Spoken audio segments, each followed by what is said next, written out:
Busch, your anniversary is near. We back at it again in this year 2 of the Clash at the Coliseum. I'll roll up, shorty, I'll roll up. And last year was a movie. Just man alive, but I'm in the game. As long as you keep it 100, I'ma spin this chain. Whenever you meet. But that was just the beginning. And tonight, we keep winning. I'll be there shortly. Don't care what your friends say, 'cause they don't know me. NASCAR's brightest in the city of stars. I ain't gon' flex, I'm not gon' front. No keys, live to start. It's the Clash, and it's right here on Fox. So roll up.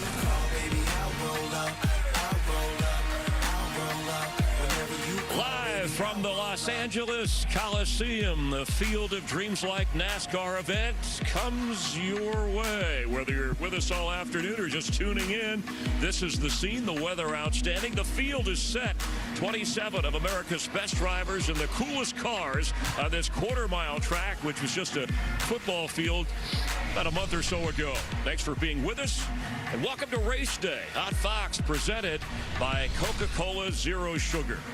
Our spot in between the third and fourth turns, what would be the end zone of the football field here when USC plays the game. We have Jimmy Johnson, the 7-time NASCAR champ, joining us. Daytona 500 winner Jamie McMurray, America's crew chief Larry McReynolds, and I'm Chris Myers. Bands behind us are going to hear some music performances along with the racing. But Jimmy, let me first get your thoughts on the Clash at the Coliseum, the sequel. What has your interest? I've watched last year on television and thought it was a great show, but being here in person and watching the heat races in the last chance qualifier, it's utter chaos. And these guys are going to leave here so mad at one another and take all that energy and excitement to the Daytona 500. Yeah, you know, we're about, 15 miles from the Pacific Ocean, and you could either, catch a wave or maybe one of the greatest athletes or surfers of all time, at least someone regarded as that. We asked Kelly Slater, okay, who can speak from his own successful experience, to put in perspective, Jimmy, your unparalleled racing career.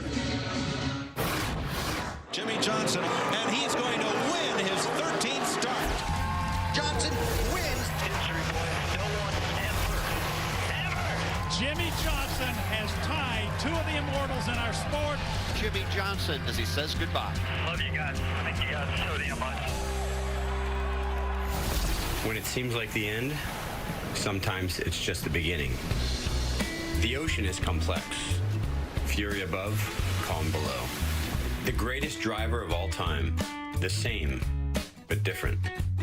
A calm exterior, peaceful, confident, but below the surface, a fierce competitor. His exit from the sport, planned and executed, yet felt unfinished. Returning now, but with a different goal. To race, yes, but also to grow. His new purpose, shaping the next generation of racers on a team of his own. But beware of the dead calm. A legend is a legend for a reason. It just takes one rogue wave to awaken the greatness.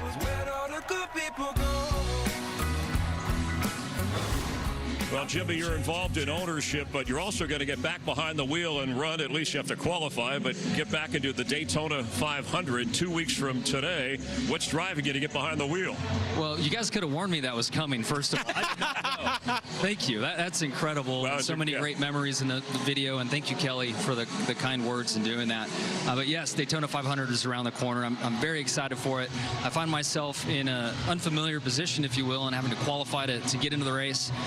So there's a lot of pressure, around that moment. We have Todd Gordon on board to be our crew chief, and Todd's a very accomplished crew chief, and we're a young, growing race team, and have big goals in mind, and getting me in that Daytona 500 is one of them. So you left 2 years ago, but you did get to do a test for the first time in this new style car at Phoenix last week, I believe. Right. What was that like? Similar to an Indy car, more like it? Did it remind you of the old car? Like, what was Jimmy Johnson's thoughts? It wasn't the old car, but within 5 laps in a Cup car, I was like, I'm back home. This that's feels great. This feels so familiar, so normal. I had the best time driving those Indy cars, but to drive on that razor edge, I just didn't find it, in the 2 years that I was there. Well, Jimmy, we're certainly glad you're back, but I've got to say, I was totally caught off guard with that move right there. Petty GMS, an organization that realistically 1 year old. What was the the attraction to come drive some races from them, but become a minority owner with that organization? You know, really through the summer when I was trying to find what I wanted to do in 23, I was looking at a mixed schedule of IndyCar, sports car, and NASCAR. I had a chance to get to know Maury and understand where he wants to take this race team, and the idea that he had in his mind and how I could be a part of this program and help grow it and you know, be a part of it for a lot of years to come. So it's been an amazing opportunity. I'm so thankful to be partnered with Maury. I'm so thankful of the support from Richard Petty and everybody involved.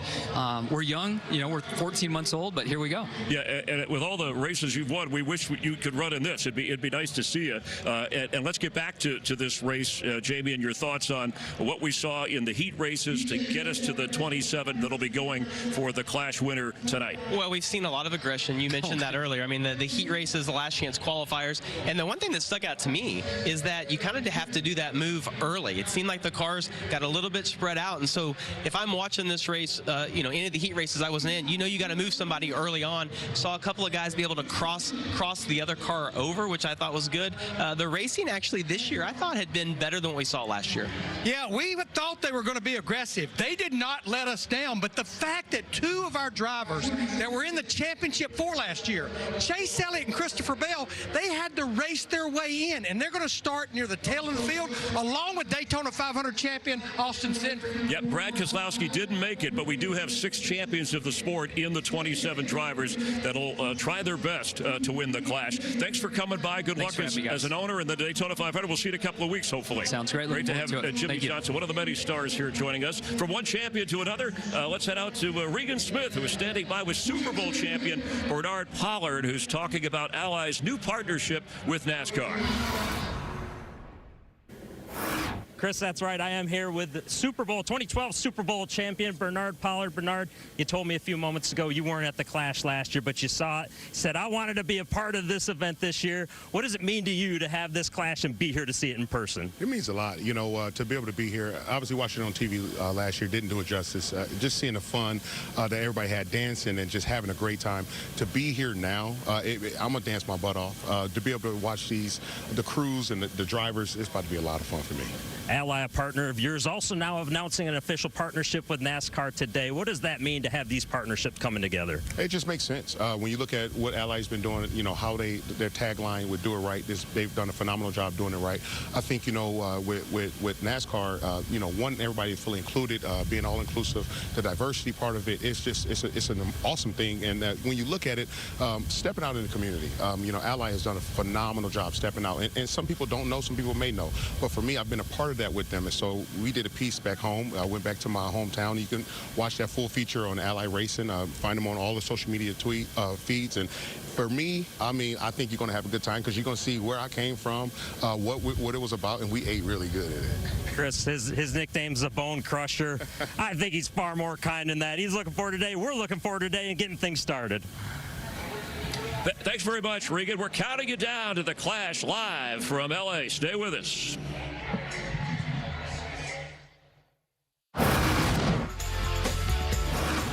Coming up around the turn on NASCAR Race Day. Kevin Harvick calls it quits after this season. We look back at Happy's incredible career. Mark Sanchez and Daniel Suarez go one-on-one after Daniel's breakthrough 2022 season. Multi-platinum recording group Cypress Hill with a pre-race concert. All of this is around the turn on NASCAR Race Day.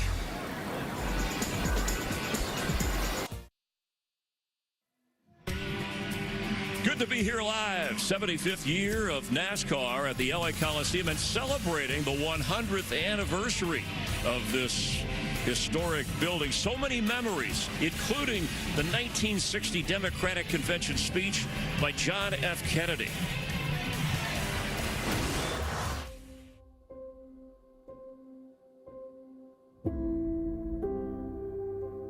And we stand today on the edge of a new frontier.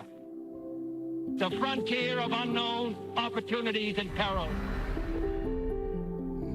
The frontier of unfilled hope and unfilled threats. It would be easier to shrink from that new frontier, to look to the safe mediocrity of the past.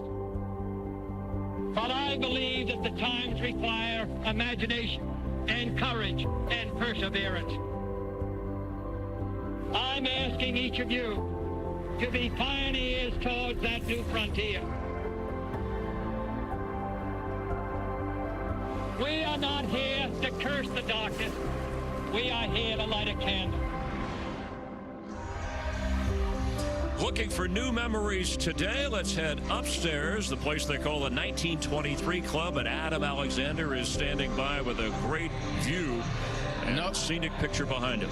No question about it. It's outstanding up here, Chris. Thank you so much. I'm with Clint Boyer and the NASCAR Hall of Famer Tony Stewart. They'll call the clash later on Fox. We talk so much about the 75-year history of NASCAR, the 100-year history of the LA Coliseum. What's the significance of NASCAR racing here, Tony? Well, I think we just saw the clip. I mean, to add NASCAR to the history of the LA Coliseum, unbelievable. And you see the atmosphere here. You see the crowd in the background. You hear the bands coming up. This is something that NASCAR has done an excellent job of stepping outside the box and figuring out how to do more than just have a race. It's creating an event. And we talked about it last year, but they keep expanding on it and making it bigger and better. Your thoughts, Clint? Spot on, Tony. You know, my whole career, we really never went to another venue.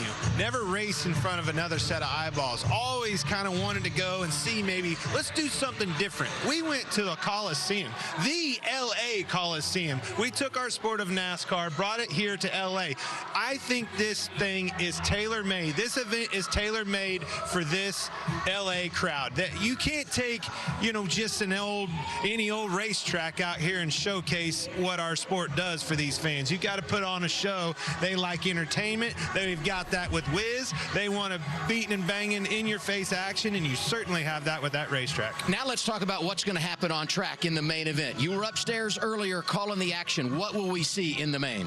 Well, I think at the very beginning of this main event, the first 75-lap segment, I think you're going to see guys kind of get sorted down and try to get where they can get single file and try to get clean laps. It's just not going to happen. You got 27 cars out here on a quarter-mile track, so it is going to be crowded. The leaders are going to catch lap traffic very quickly. We're debating on who's going to be right on the over-under here, but it's going to happen fast. And when that happens, the guys that are running right behind these leaders, they're going to put the pressure on each other because of that lap traffic. Who's on your short list, Clint? I like Kyle Busch. He was fast last year. Rolls, gets in another car. He's still fast. I like that Martin Truex. He was not even in this race last year. Speaking of that, Chastain, another guy that wasn't in it, definitely in it, but we saw the year that he had. But I think this 19 Truex is going to be hard to handle. A lot of drivers to keep an eye on, and now it's time for an update on the Coca-Cola Racing family of drivers. Austin Dillon rolling 10th. Third place starting position for Denny Hamlin. Joey Logano won this event a year ago, starts 17th. And Daniel Suarez, who we'll hear from later on race day, will start in the 19th position. We usually do the grid walk, but there's no grid here, so let's do the garage walk. Here's Michael Waltrip. Fox NASCAR, we're in the garage, and I just happened upon Eric Jones, Legacy Motor Club. That's fancy. Yeah, it's kind of European, I guess, right? Yeah, that's right. I love it. And how about the racetrack? Did you have fun? Everybody has big smiles on their face, and that makes me happy. I think most of us have fun. Some guys weren't having too much fun, but yeah, I enjoy it. I like it. It's kind of what I grew up doing, you know, short track stuff, same as you. So it's cool to do something like this. Awesome. Well, have fun tonight. I will. Thanks. Let's see who we can find next. I don't know if I'm allowed to go in a trailer, but I'm going to give it a try. I don't know if Hey, Martin. What's up, Mikey? How you doing? I'm doing good. How are you? I'm doing great. Your car looked awesome. It was fun to see you having so much fun after last year. It didn't quite go great. Yeah, last year was a disaster. A year working on the car, the guys got their arms around it, and you know, I was a little worried after qualifying last night, starting 6th in our heat, but it's a rocket. Bass Pro Car's fast, and hopefully we can do something with it here tonight. It's going to be a lot of fun. You know what I think's interesting? What's going to happen when the sun goes down? Do you have any idea? You feel confident? Not really. I mean, I don't know that we know exactly. We haven't raced in those conditions. We know what it did in qualifying last night for sure, but I think it'll just kind of be a wait and see and make some adjustments at that halfway break.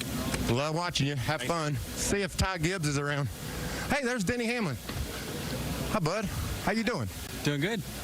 Great run in your qualifier. You feel good about tonight? How you feeling? What about the trip to the West Coast? Everything good? I do. I feel really good about it. I think the Toyotas are definitely strong. A lot better than we were last year, so starting a lot further up front. So just got to keep it straight, you know? I know your brain, and I know it's kind of interesting dealing with what you're doing with cars on the track and you doing what you do, and I like watching. We're going to flip it to Shannon on the red carpet. Hey, Ty, how you doing? I'm going to throw it to Shannon. Will you throw it to Shannon Spake down on the red carpet? What? She's doing a... You want a monster? Oh, yeah, sure, a monster. Anyway, have fun. All right, well, you guys enjoy it. I don't know what Mike's doing here, but just having a good time. Oh, well, it seems like that's a theme for the grid walk. Shannon, take it away. Thank you so much. So excited to do this interview. We're going to have a halftime break at NASCAR's Clash at the Coliseum. Wiz Khalifa is going to be performing. Grammy nominated, Golden Globe nominated, sold millions of records. And you said NASCAR's going to bring the noise and you're going to bring the party to this event. Can you give me a little hint what the Wiz Khalifa party is going to look like here today? Real smoky. Let's expand on that a little bit. What kind of vibe are you going to bring? A lot of gas. Yeah, I like it. We talked a little bit about being a NASCAR fan. Yeah. What do we have to do here today to hook you, to get you back to some of these races?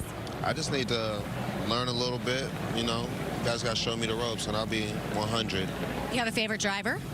I'm going to find one out. There you go. Yeah, there you go. You got to put me D. There's a lot of them in the field. We're so happy to have you here. I got a lot to learn. Thank you. I really appreciate it. I'm happy to be here, and I'm going to, you know, bring the party like you said. Awesome. Enjoy yourself. Adam? Thank you, Shannon. Thank you, Wiz. Straight ahead, Kevin Harvick announced he's retiring after this season. He'll fill us in on his final year behind the wheel, and we'll celebrate the Los Angeles music scene. It's vibrant, diverse, alive, and sounds great. You're watching NASCAR Race Day live on Fox. Glad you're with us from Southern California. It's called the birthplace of speed. Back then, it was the hard-packed sand that allowed for records to be broken. Today, it's the high banks and long straightaways. Not to mention, it's the dream of every driver and fan, offering a moment of glory that will extend well beyond 500 miles for years to come. We're still talking about the first one, and guarantee we'll be talking about this one. Here's to the great American race that can only be the Daytona 500. Clash at the Coliseum, and we are live in L.A. Fox Bet Super 6 back for the NASCAR season once again. You can win Clint Boyer's money. Scan the QR code, download the app, make your picks. The jackpot today, $10,000. Good luck, and thanks for watching and being a part of NASCAR and the Clash at the Coliseum. Celebrities making their way in. He's the Grand Marshal. The guy never ages. Looks as young as he always did. Rob Lowe, Kelly Rowland of Destiny's Child. Got a Chase Elliott fan there along with her. Alvin Kamara, Saints running back, NFL star, NASCAR team owner as well, and Heisman Trophy winner, USC's quarterback. This was their field before we turned it into a racetrack. That is Caleb Williams. Well, from the Beach Boys to the Red Hot Chili Peppers and other musical acts that originated in L.A., we thought we'd use the music here to try and cover the culture that surrounds this city and the people in it. The Los Angeles music scene is as diverse as the neighborhoods that make up this great city. Now, we all know how to ride a wave and sit back to some good vibrations of the Beach Boys. That does sound good. But the beach is just one destination that spawned a sound. Head down Sunset Boulevard until you get to the 2-mile stretch called the Strip. You are now at the epicenter of the LA sound and historic music venues. The Doors at the Whiskey A Go-Go, Elton John at the Troubadour, late nights at the Roxy. Keep going down Sunset into the heart of Hollywood, and shining like a beacon to every emerging music group is the iconic Capitol Records building. Shh. If you listen closely, you can still hear a music executive say, "It sounds totally organic."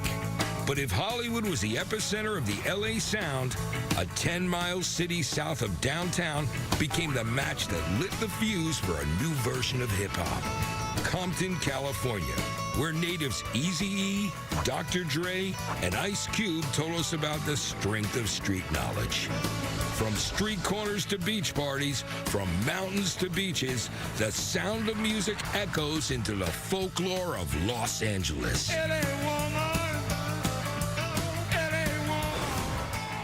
As diverse as the drivers from all over our country in this field, what would be music to your ears, Jamie, a driver that you're keeping a close eye on coming up tonight? Well, Truex obviously struggled a little bit here last year. Going to have a great starting position. But what I want to see a last lap, somebody moved, bumped, dumped, and somebody go on to win the race. I think it'd be fun for the fans. I'm watching Kyle Busch. I wonder if there's a song that says, "Hold my watch." That's what he's telling Richard Childress. Hold my watch. I'm going to get us a trophy. Yeah, and you talked about how difficult it is to pass, right? Guys that start up front, the advantage, 150 green flag laps. Fans can hear the music. We're glad you're along for the ride. Let's listen in.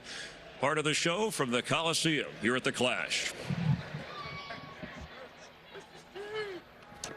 LA Memorial Coliseum. Make some noise for multi-platinum recording group and Southern California's own Cypress Hill. Who you trying to get crazy with, NASCAR? Don't you know we're local? Hey, come on. Get up. Get up. Yeah. Insane in the membrane. Insane in the brain. Insane in the membrane. Insane in the brain. To the one on the flam. Boy, get tip, but just toss that ham in the frying pan. Like them get done when I come in slam. I feel like the sun is saying, don't make me wreck it. Hectic, the check got me going like General Electric. The lights are blinking. I'm thinking it's all over if I go out with it. Oh, my mind slow.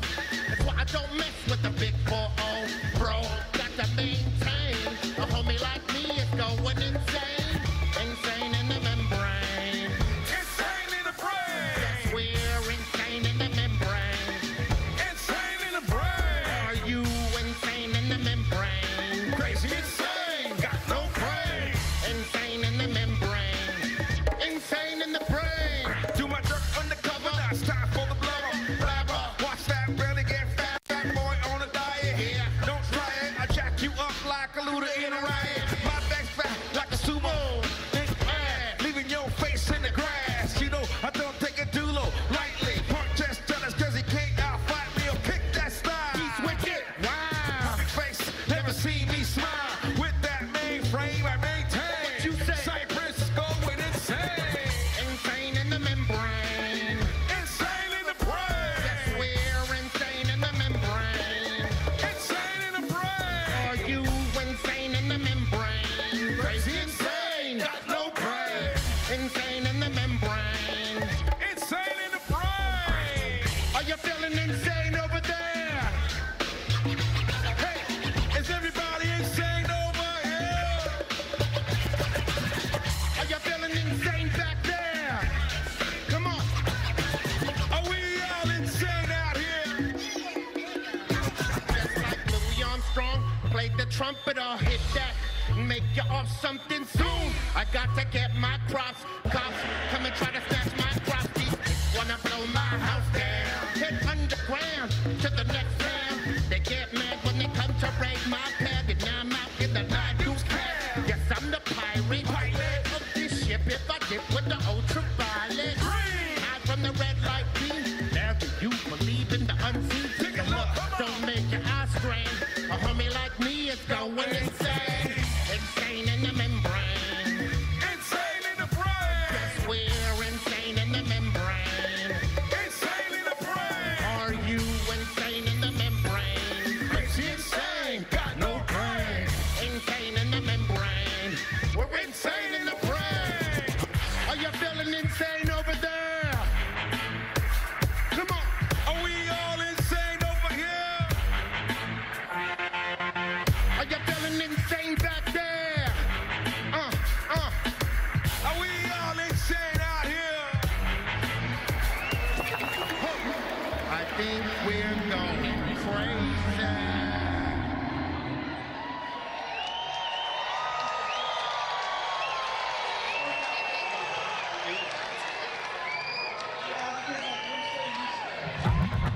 100%. I think this side is the live side over here. Cypress Hill putting on quite a show, and the drivers will do the same. Kevin Harvick, his final season, he's joining us here in just a moment. Outstanding backdrop as we get ready for the clash at the Coliseum. It's race day on Fox, presented by Coca-Cola Zero Sugar. We are live in Los Angeles. And from our view, it'll be a little noisy here in just a few moments as they decide who wins the Clash. By the way, the last back-to-back Clash winner, he's with us here. He's a champion of the sport, Daytona 500 winner, among other many races, Kevin Harvick. Kevin, it's nice to see you. Ready to roll tonight? I'm ready. Yeah, it's it's fun to be able to be at the Clash and be at this event and be a part of it, and it's gonna be rough tonight. So yeah, you have stated that this is your last season, 23rd season. It's funny, same as Fox. We're aligned. Let's take a quick look back at your remarkable career. All I've ever wanted to do is race. Harvick wins it. I've seen a lot and I've done a lot. California's Kevin Harvick does it. man, this is a Daytona 500. It's all up to you. Keep in mind. It's time to call time. This time will be the last. Here's to the final season being the best season. If this time should be anything like the other time, this time will be the last. He timed it picture perfect.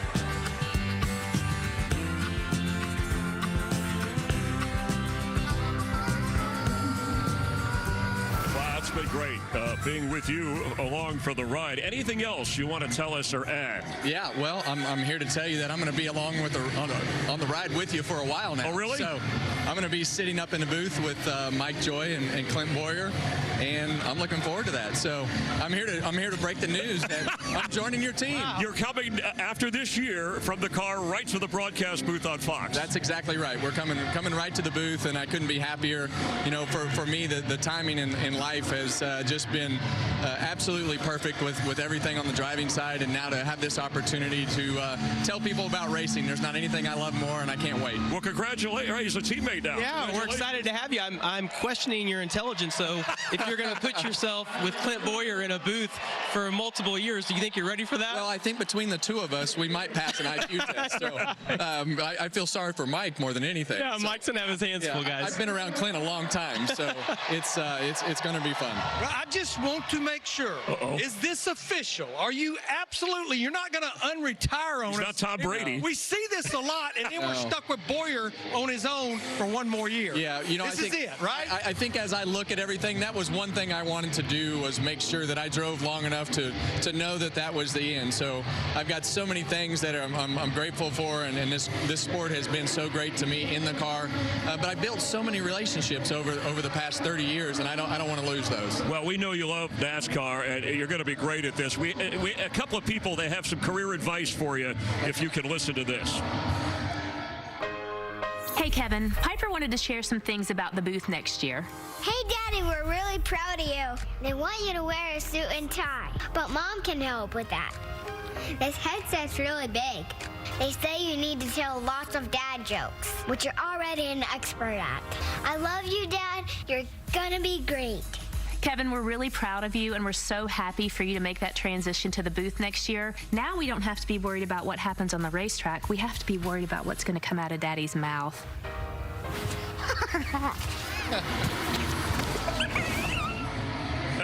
Oh, that's great. That would make me cry. I'm just going to be honest with you. You're getting a little emotional. Well, you didn't know that was coming. I did not know that was coming. So I guess for me, I have to be aware that there are a lot of those coming this year. So I've kind of prepared myself for those types of moments, especially sitting in front of the world talking about it. But yeah, it's she just told me before the race started. Piper told me, she said, "Daddy, I really don't want you to race anymore, but I do like your toy money." I know you were honored honest about, hey, when it's time, and you've run out of time, and you have a family. We're going to really enjoy working with you in broadcasting. But you got work tonight and this year that you want to do. So thanks for coming by and making the official announcement. Thank you, He's guys. joining Fox in the broadcast booth next year. Have fun tonight, and then we'll see you during the year. I appreciate it, guys, and looking forward to it, and thank you so much. All right, Kevin Harvick with us. And Busch Light, they're so confident that Kevin Harvick is going to win it'll be his last Daytona 500 2 weeks from today, that they're giving away $2 million to one lucky fan if Kevin can pull that off. So follow him at Busch Beer on Twitter and enter for a chance to win. Go to busch.com/win the purse. And we'll be watching Kevin just a little more closely than we would normally. Here at the Clash at the Coliseum, we're getting closer to the start of the race, and we'll have more in just a moment. Thanks, Kevin.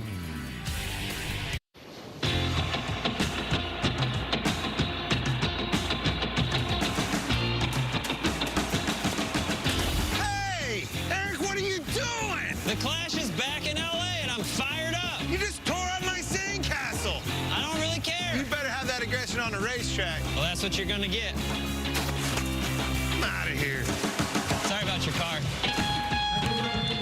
You know, I was watching that, and all I could think of is, man, I hope the Eagles don't do that to the Chiefs in the Super Bowl next Sunday. No. Just There's no way that's going to happen. But can you believe that he did that? It took me forever to build that thing.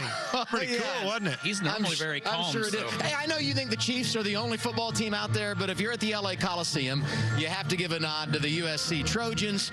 Mark Sanchez, a great quarterback here. He's now a part of our Fox family. He spent some time with Daniel Suarez earlier this weekend.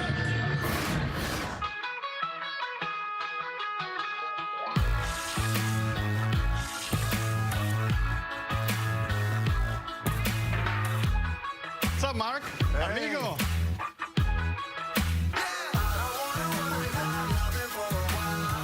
I know what it's like to play football here, but to drive a car, how does that feel? This is like racing home for me, you know? Being here in LA. La gente en Los Angeles. A lot of Mexico, man. Oh, yeah. There's going to be a lot of Mexican flags here supporting me with the sombrero. Yeah. And I don't get to live that in many other racetracks. I remember the first time when I started here, I remember seeing the luchador mask. Viva Sanchez. That was an amazing feeling. I've seen it with you. I've seen your following. What do you think about how loyal los aficionados más leales del mundo, yo creo? Yeah. La gente mexicana. The Hispanic community, when it comes to sports, we are so loyal. Every single time that I see noisy fans out there, 80% of the time they're Latino, man, because they are very, very noisy. So I just feel so proud. I'm one of them, you know. I'm one of those guys that is moving from Mexico to the United States to live the American dream. Suarez, It's one thing to have a dream, to come to this country, to get on this stage, but now you want to make it worth your while. And you did it in Sonoma. Daniel Suarez is a NASCAR Cup winner. This will be a victory lane celebration we will not forget for quite some time. Everything I've seen about that race and about you, you had this ability to absorb that all in the moment, but then it was like, okay, I got to refocus because this isn't it. For so many people back home, when I made it to Cup, they told me, man, you already made it. Like, that's your dream. Right. And I was like, no. No, I want more. I'm just getting started. And I feel just so happy to be able to be that guy that can represent my community, my culture in the sport of NASCAR.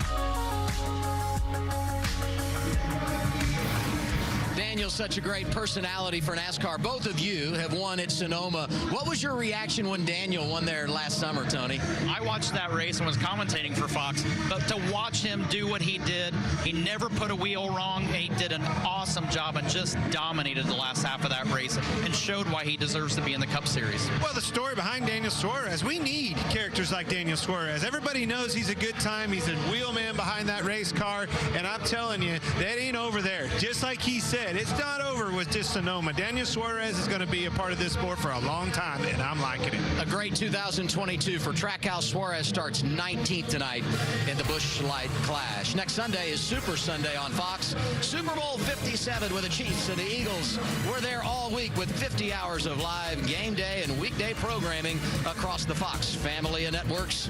We cannot wait.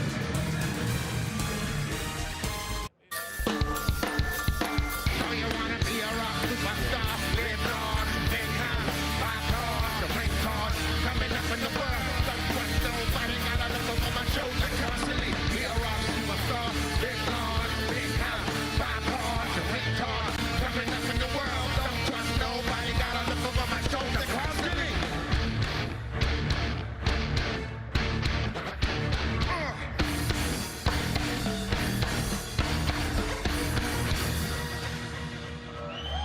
Thank you very much, y'all.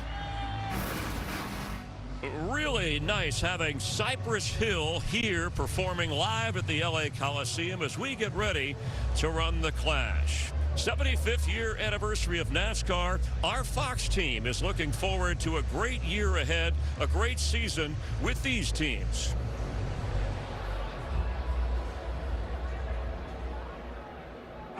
Old school versus new school. Who could get the best of who? Hendrick Motorsports has more championships than any other organization and on the verge of reaching a never-before-seen milestone. Last season, Joe Gibbs Racing reached a mark only 2 other teams reached, and Team Penske took home their 3rd championship. Richard Childress Racing has their eyes set on championship number 7, and the rebranded RFK is searching for some success of their own. Stewart Haas Racing ranks 4th on the win list since their 2009 inception. Trackhouse and 2311 Racing became legitimate contenders last season with a combined 5 wins.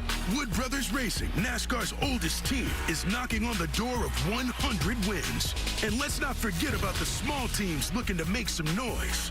The rebranded Legacy Motor Club, backed by 2 legends, is looking for their team to do what they do best, and that's win. Let the rivalries begin.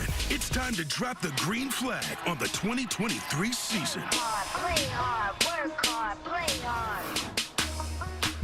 Time now for driver introductions for the Clash at the Coliseum. Welcome, Joel McHale, star of the new comedy Animal Control, premiering Thursday, February 16th on Fox.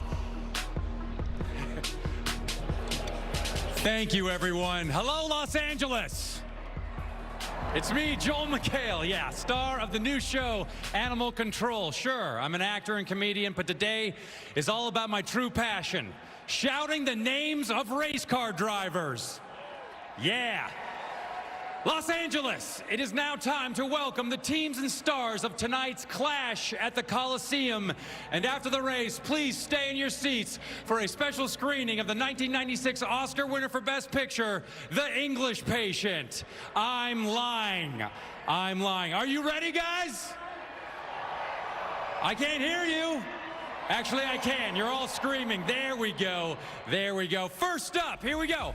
This team is led by the captain, Roger Penske, everyone. That's one of the best young drivers in Ryan Blaney, and for my money, also has the most adorable uniforms. This crew boasts the defending Daytona 500 champion, Austin Cindric, and the winner of not just the Clash, but also the 2022 NASCAR Cup Series champion, my favorite, Joey Logano. Please welcome Team Penske. Team Penske. There they are. Very handsome. All right. Good job, guys. It's a new look for the team out of North Carolina. Tyler Reddick now joins forces with Bubba Wallace, driving for Denny Hamlin, and former outfielder for the Birmingham Barons, Michael Jordan. I think he played some other sport as well. Maybe. Pickleball? Yeah, no. Please welcome 2311 Racing, everyone. Next up, let's welcome the rookie, Noah Gragson, and Eric Jones, driving for owner Jimmy Johnson and ambassador, the King, Richard Petty, with 14 combined championships, the newly titled Legacy Motor Club. There they are. Don't catch fire, guys, up there. AJ Allmendinger makes his anticipated return to the Cup Series alongside teammate and your 2023 Busch Light Clash pole sitter, Justin Haley, representing Kaulig Racing, everyone. I've seen the Cup. It's more of a chalice, so shout indiscriminately if you're actually listening to me. Here they are, everybody. Yeah, Team Kaulig. Looking to shock the NASCAR world again. Say hello to Daytona 500 champ Michael McDowell and teammate Todd Gilliland, representing Front Row Sports, which is named after the seats with the worst sight lines in NASCAR. Here they are. Yeah. A team steeped in history, marinated in glory, and finished off with a reduction sauce of pure competitive spirit.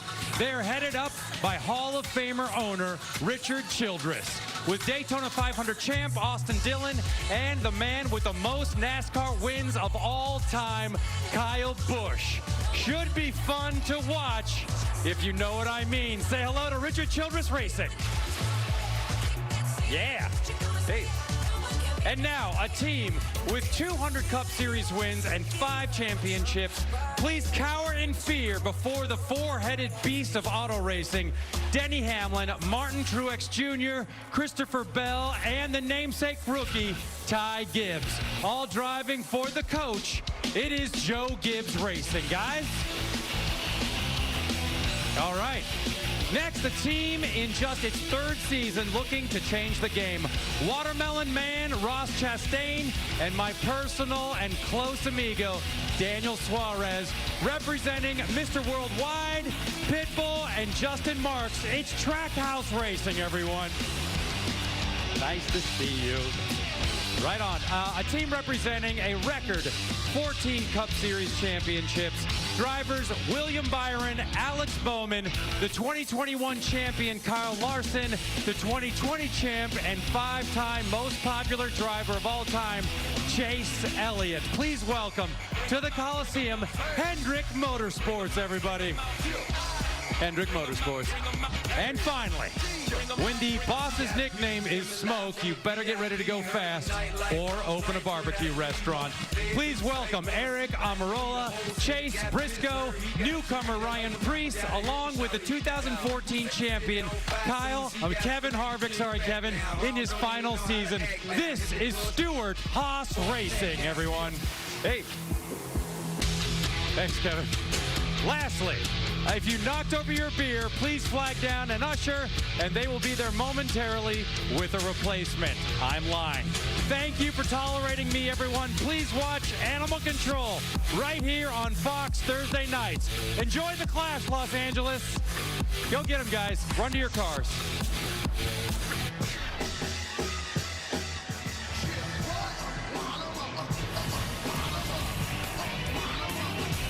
What a way to start the 75th season of NASCAR in the 100th year of the Los Angeles Coliseum.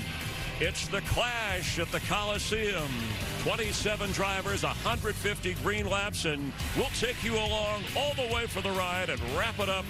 Tell you who the winner is and show it to you straight ahead live on Fox.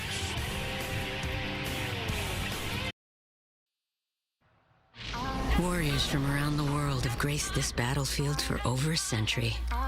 Tonight, a different type of gladiator steps into the arena.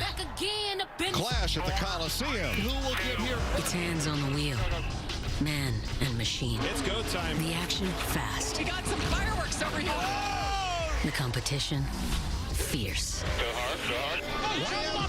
Oh, we got him stacking up. Who will win over the crowd? Everybody on their feet. This is the greatest race. Draw the ire of an enemy. Gloves are off, boys. Ride their chariot to victory. All the marbles on the table. Few will endure. Most will fall. Only one will emerge victorious. This is the new NASCAR. The Clash at the Coliseum. Well, thanks to Michelle Rodriguez for getting us started. Catch her in Dungeons & Dragons Honor Among Thieves, in theaters only, March 31st. Welcome back to the Busch Light Clash at the Coliseum. Second annual running of this event to kick off the NASCAR season. Totally unlike the Busch Clash that Monty Roberts envisioned when he created this race in 1978. A pole winners only race. 50 miles, $50,000 to win at Daytona to kick off Speed Weeks. Well, the idea of a big event to kick off the season is the same, but we've switched coasts from the East Coast to the West Coast. Got a California kid here joining us. Welcome back. Mike Joy, Tony Stewart, Clint Boyer, and 7-time NASCAR champ Jimmy Johnson joins us after taking a detour through IndyCar land for a while, but you're back. I am back, and I'm so happy and thankful to be back. And what races? We know the Daytona 500 is on your bucket list to run this year in your partial schedule for Legacy Motor Club. But do you have an idea how many races or what else you might do? Yeah, I'm looking at a few things. I'm going to go to Le Mans now, which I'm really excited that we're being able to announce that and drive the Garage 56 program. But on the NASCAR side, Carvana is on board with me at the Daytona 500, and I'm also going to run the Chicago Street Race. I'm so excited. Had so much fun, first of all, racing on street courses in the IndyCar Series and everything that they have going on in Chicago. I want to be a part of that, and I want to race in that race. What do you think, fellas? He wants to go where NASCAR has never gone before. Listen, this guy can get in anything, anywhere, anytime. I keep telling him when I grow up, I want to be him. So trust me, he'll do fine. The one race I would love to see on your schedule, I want to see you run the dirt at Bristol. I'm looking at a lot of things right now. I hope so. We'll see. The problem is I want like a 5 to 10 race list, and the list is like 12 or 14, so I've got to do a little editing. Jimmy, my whole career I had to unfortunately race against you, but the whole time, man, this racetrack, LA Market, it has Jimmy Johnson written all over it. Did you not see this one on the schedule? I saw it, but I wanted to come back at a marquee event. The Daytona 500 is our biggest event, but seeing this in person, I've got to come back next year. This is incredible. Pretty cool, huh? Yeah. Well, now they had Supercross here. They had Stadium Super Trucks here, which you ran. Did you ever run here or get to see a wheeled event here? Yeah, I did. I actually raced here, and we went up through the peristyles, out into the parking lot, turned around, and come back in. And just a little fact: this was a pivotal moment for me in the early '90s. This is where Herb Fischel spotted me, and my kind of Chevrolet relationship and NASCAR career started in 1991, right here. What a crowd! What an event! You didn't have all the music we have this weekend, though, when you ran here. No, there was nothing like this environment then. What a blast. Jimmy, 150 lapper. This is what's on deck. These boys, what do they got going through their minds? Just don't get hit from behind. The chaos. A lot of that, wasn't there? I mean, the transfer position was like a revolving door in those heat races and then last chance qualifiers. But just a lot of excitement. And I'm just, kind of interested how this is going to play out going into the Daytona. Everybody's going to be so mad here, and then you're going to go to a plate track and have to be nice and friendly with one another. Tony, give him some pointers here. I mean, now he's an owner, right? He's already got the owner look going on. He's got a car out on that racetrack. You've paid a few bills from this place. What's he got? Yeah, he looks like a miniature Rick Hendrick right now. So he's got his starter kit going on. But no, that would be Jeff Gordon. Well, that's true. Yeah, because Jeff actually filled it out a little bit like Rick. So, but he's going the other direction now. He's scaring us. But no, you're going to like this. This is something that is a lot of fun to sit there and have to step into a different role that's different than us being in control all the time. Every time those guys roll off, and as soon as they leave pit road, you have zero control of what's going on. The worst spectator. The Heat's watching our two cars. That was a mess watching them. Yeah. Well, that's good, man. I'm glad to see you back. Glad to be back, guys. You're a big deal in this sport. There's only 3 of them, boys. There's only 3 seven-time champions. You're certainly one of them. Thank you, pal. I can't believe you two are in suits. Yeah, me neither. So who are we looking forward to at the front here? I did hear Kyle Busch say that Martin Truex was lights out in the heat. Who else should we? You've been watching all day. Who else should we keep a close eye on? Yeah, the 19 looked really strong. I thought Kyle had great short run speed. Did a really nice job at the start of his heat. But the lap times are so close, it's really hard to tell. But the 19 did a nice job moving through the field. Yeah, I think maybe William Byron, if you want to add somebody to Truex. I really think Truex is super fast, but I saw William Byron. He got out front. He was very consistent, and he looked like he had long run speed. Well, I mean, you just took my guy, so I'm going to go with that 8-ball, man. And Kyle Busch, I think he is poised to take Rick Childress back to victory lane. That was the goal, right? That was the vision in all this move. Let's see what happens, see what he's got. Well, I love it up here because looking across on this balcony, all I can see are 60s and 70s NASCAR jackets and shirts among all of the beautiful people up here in L.A. Let's join Regan Smith. Well, Mike, what a difference a year makes for Bubba Wallace. A year ago, had to battle your way in through the last chance race to make the main event. This year, a different story, though. This race car very fast all weekend long. You start 8th. Do you have enough to pass 7 of these guys? I really do. We passed, what, 2 or 3 in the heat, and man, our DoorDash Toyota Camry is night and day difference from last year. We were at that end of the field, which is not the right end to be. We're close to the front. Excited for tonight. The vibe is really cool here, so just taking it all in and trying to enjoy the moment. Enjoy the moment, Bubba. Jamie, he's been smiling all weekend long. Well, Daniel Suarez got the loudest cheer in driver introductions. What does it mean to you, Daniel, to be racing here in Los Angeles, knowing how many fans you have here? It feels like home. Honestly, Jamie, it really feels like home. You know, I don't get to race in Mexico, so I think that this is the closest it gets, you know. There is so many Hispanics here. I see a lot of Mexican flags around the track and so much support. So just feel very, very fortunate to be here and to be the one that represents all of them. And hopefully I can put a good show for every single one of those guys that are supporting me out there. All right, best of luck to you. Thank you, Jamie. Mike? Thanks, Jamie. Jimmy, can you stick around and watch some of the race with us? Yeah, you got it, pal. I'd love to. All right. We got a big booth. Coming up, opening ceremonies for the Busch Light Clash at the Coliseum.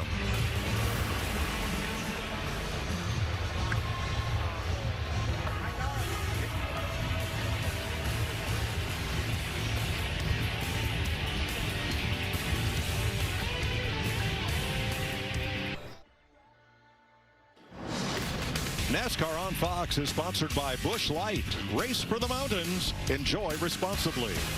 And by Toyota. Let's go places.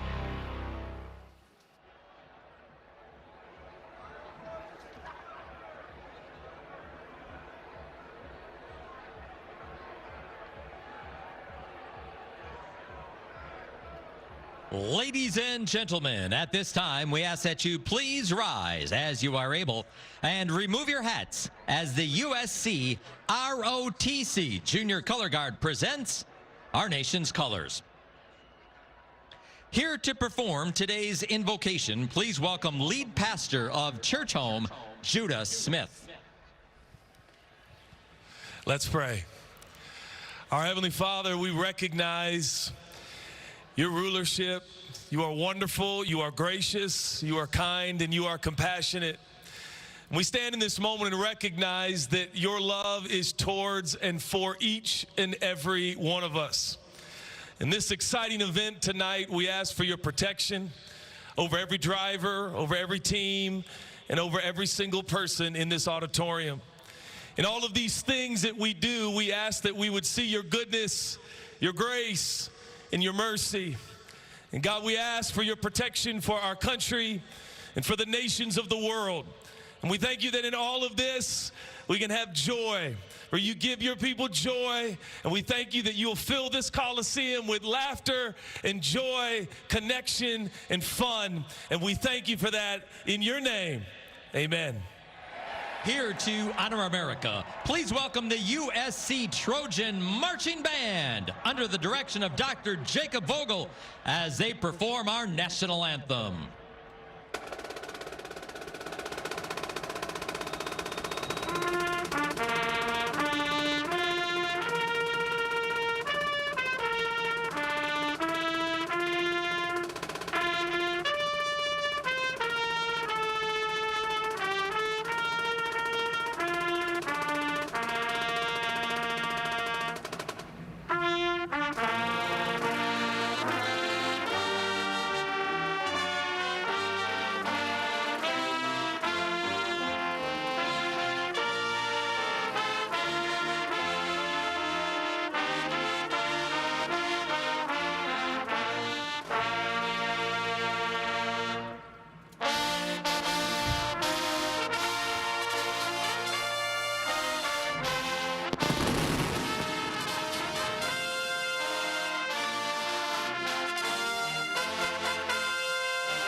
Let's hear it for the Trojan Band and their performance. The drivers are ready. The teams are ready. The fans are here.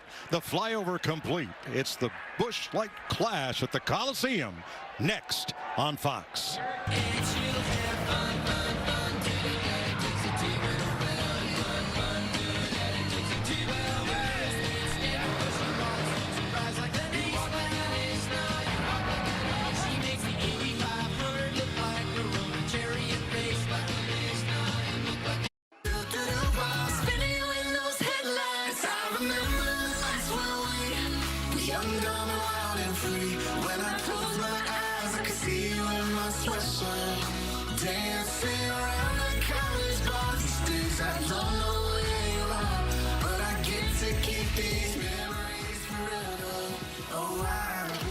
Thanks to Cheat Codes and Dixie D'Amelio entertaining the crowd here during pre-race.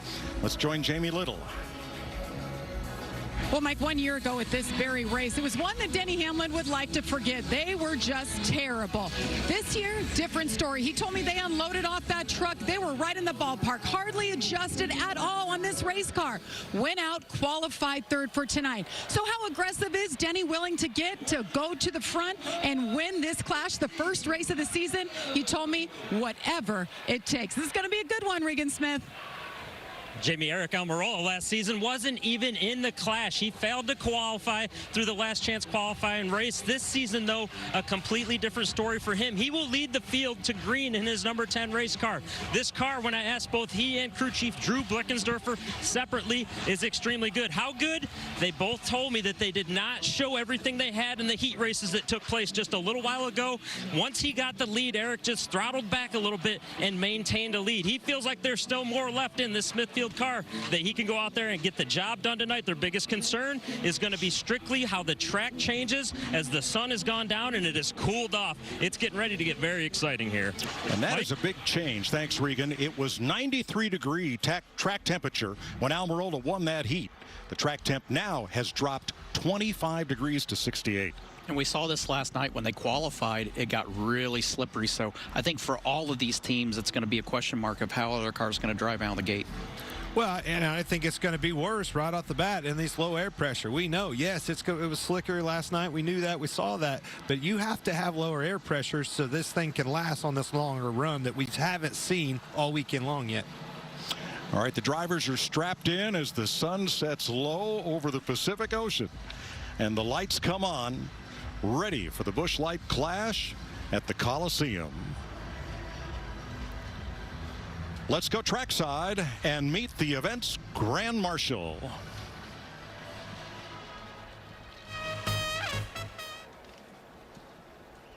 Los Angeles Memorial Coliseum. It's time for the Busch Light Clash. Here to say the most famous words in motorsports from Fox's 911 Lone Star. Please welcome actor and producer Rob Lowe. From the home of the competitors, the Coliseum. Drivers, start your engines!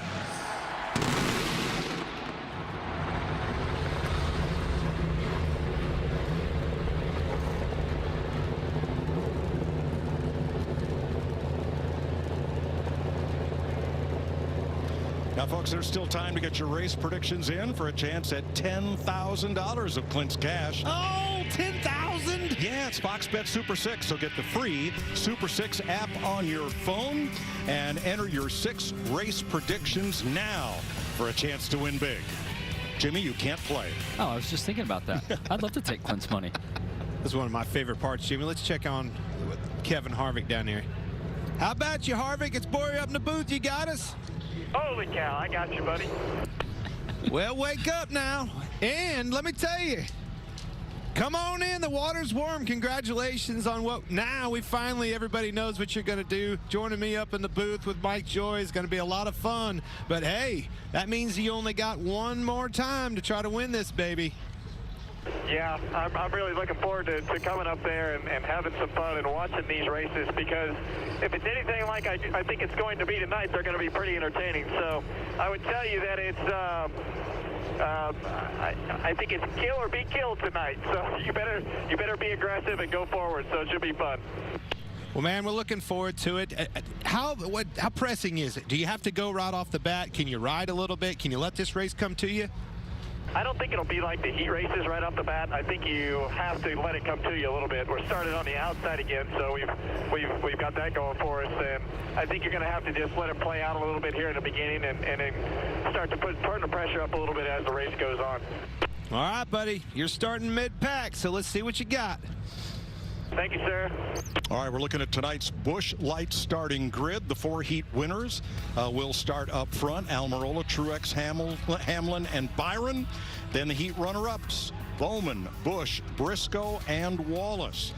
Then the drivers who finished third in their heats: Dillon, Haley, Chastain, and Reddick.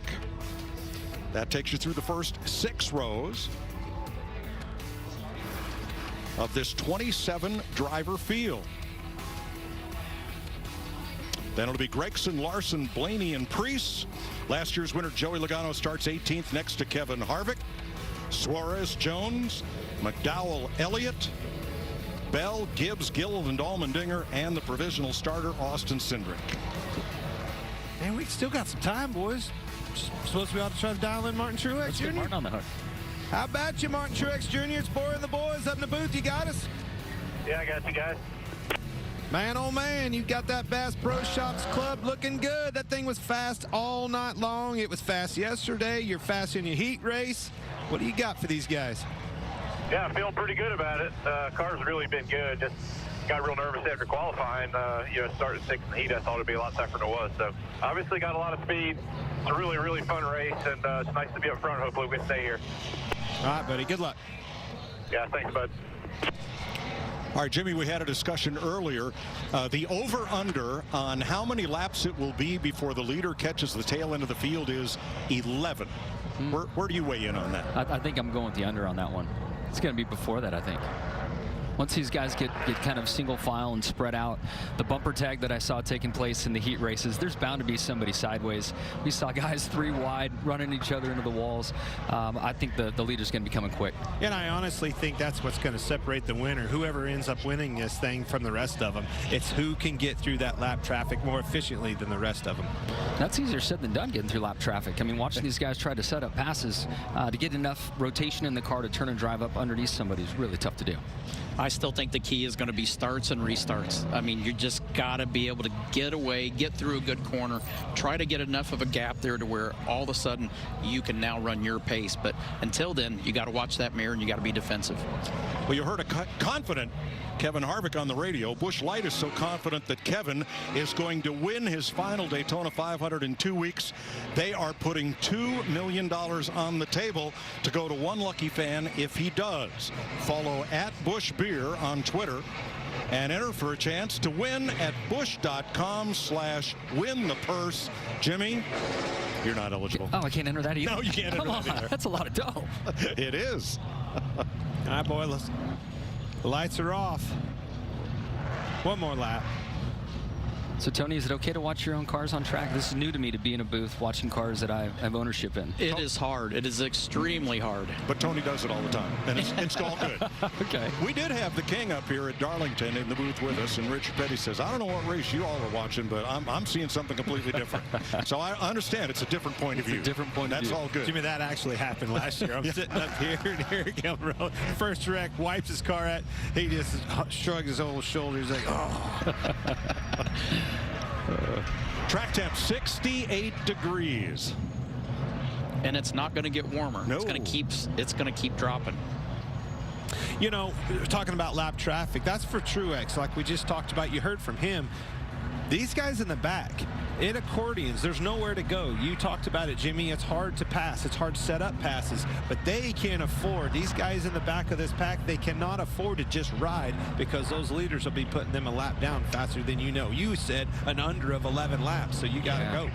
I mean, I just know what it felt like in Martinsville when I wouldn't qualify well and knew the leader was coming. Once they get single file, they're coming fast.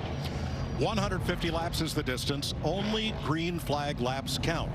Instead of stages, there will be a halftime break, and a concert will break out. I like that. Do you guys think the second lane ever comes in now that we have enough cars on track to maybe work it in, get a little rubber down? No chance. No chance. Heisman winner Caleb Williams is the honorary starter for today's event. And here they come. Green flag.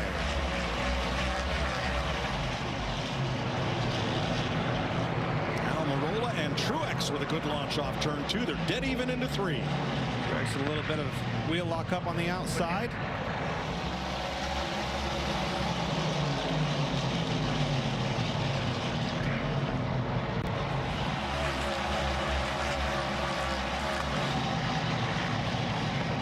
They're behaving better than I thought.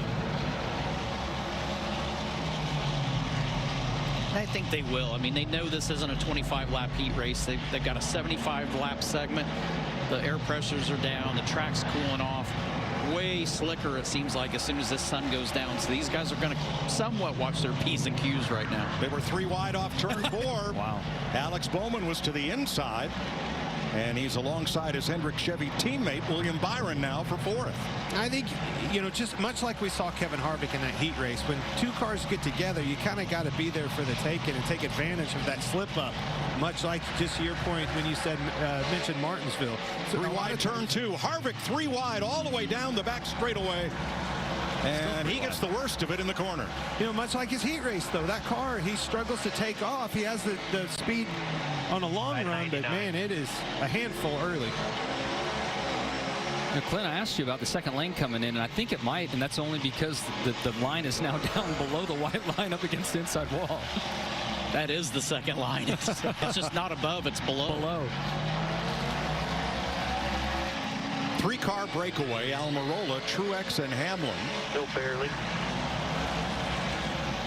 And they have about 2.5 seconds on Alex Bowman, who leads the second pack. Denny put some heat on Martin Truex Jr. for second. Martin Truex is having a lot of trouble sliding that left front tire. He slid getting into the corner, opened the door up for Denny to take the position.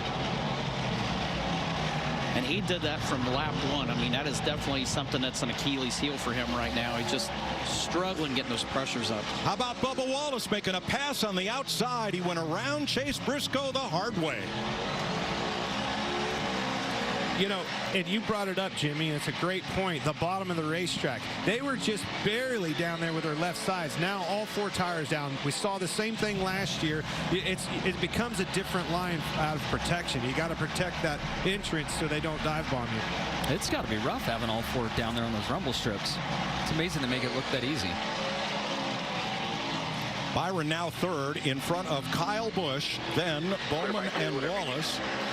And the over is going to prevail. The leaders still have not caught traffic after 12 laps.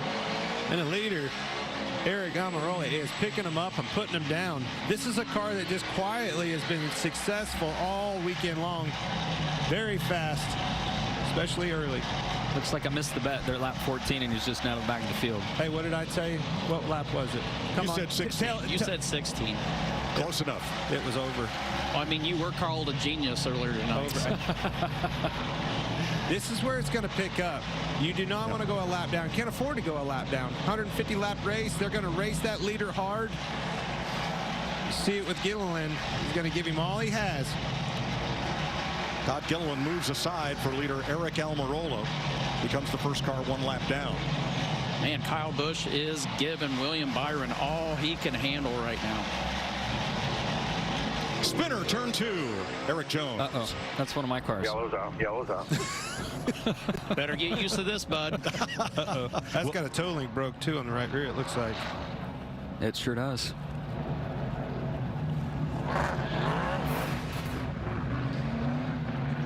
There's Jones outside Kevin Harvick, and here comes Michael McDowell in that black and white 34. I'm going to tell you, from the looks of that toe link, I think he hit the wall. First caution flag of the race at lap 17. Left rear flat as well. All right, we'll have a look at some replays when we come back as Eric Jones it goes around. Spun around hitting.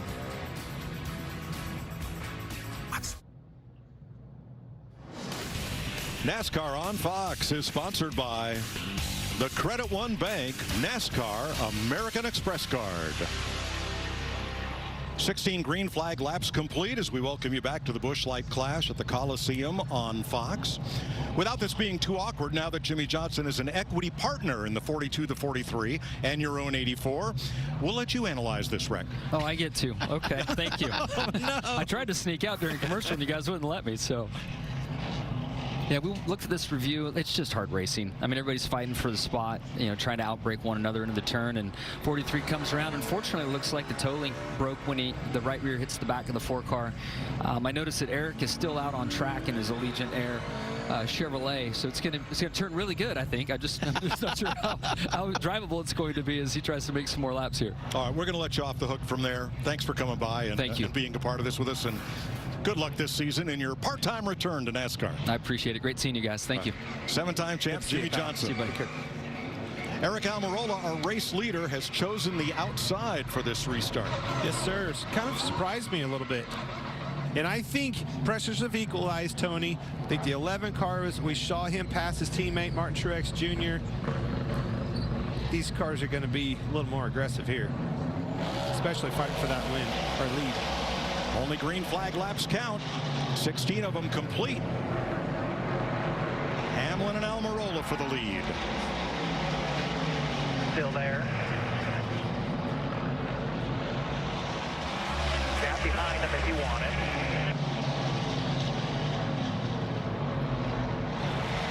That gap fills up quickly, though. Yes, it does. Eric Jones is headed for the infield. I'm surprised Eric chose that outside. It was his choice. He chose the outside. He must have felt something on the start of that race that he liked. But I'm not Spinner, turn 2. Well, almost. I'm not sure that that's going to. Christopher Bell got turned around and straightened it out. 3 wide on a. Man, Almirola got bumped and dumped in turn 2 there. He did. There's Bell going around, and then Joey Logano gives him a helping nudge, and he was able to continue. Man, Eric Almirola is in big trouble going from the lead. Put back to 5th or 6th. His car just doesn't seem to be taking off this run near as good as it did early. Just like you said, Tony, maybe those air pressures, you know, that takeoff speed hurt it on a long run. And he's going to have to get down. I mean, he's literally stuck back there on the outside with the 48 car right now. If he doesn't get down, there are a whole lot of cars in line waiting to take that spot. Great drive off of 2, though. Now he can get back down. Oh, around goes Blaney. 3 and 4.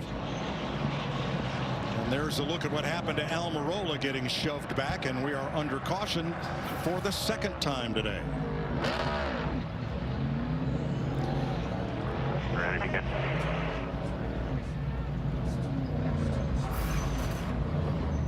Ryan Blaney, watch the number 12. Just stacking up behind him, much like we saw in the heat race. It really wasn't the car behind him that dumped him. It was 3 or 4 of them. Quite a bit of damage to the front of his car. Blaney was 11th.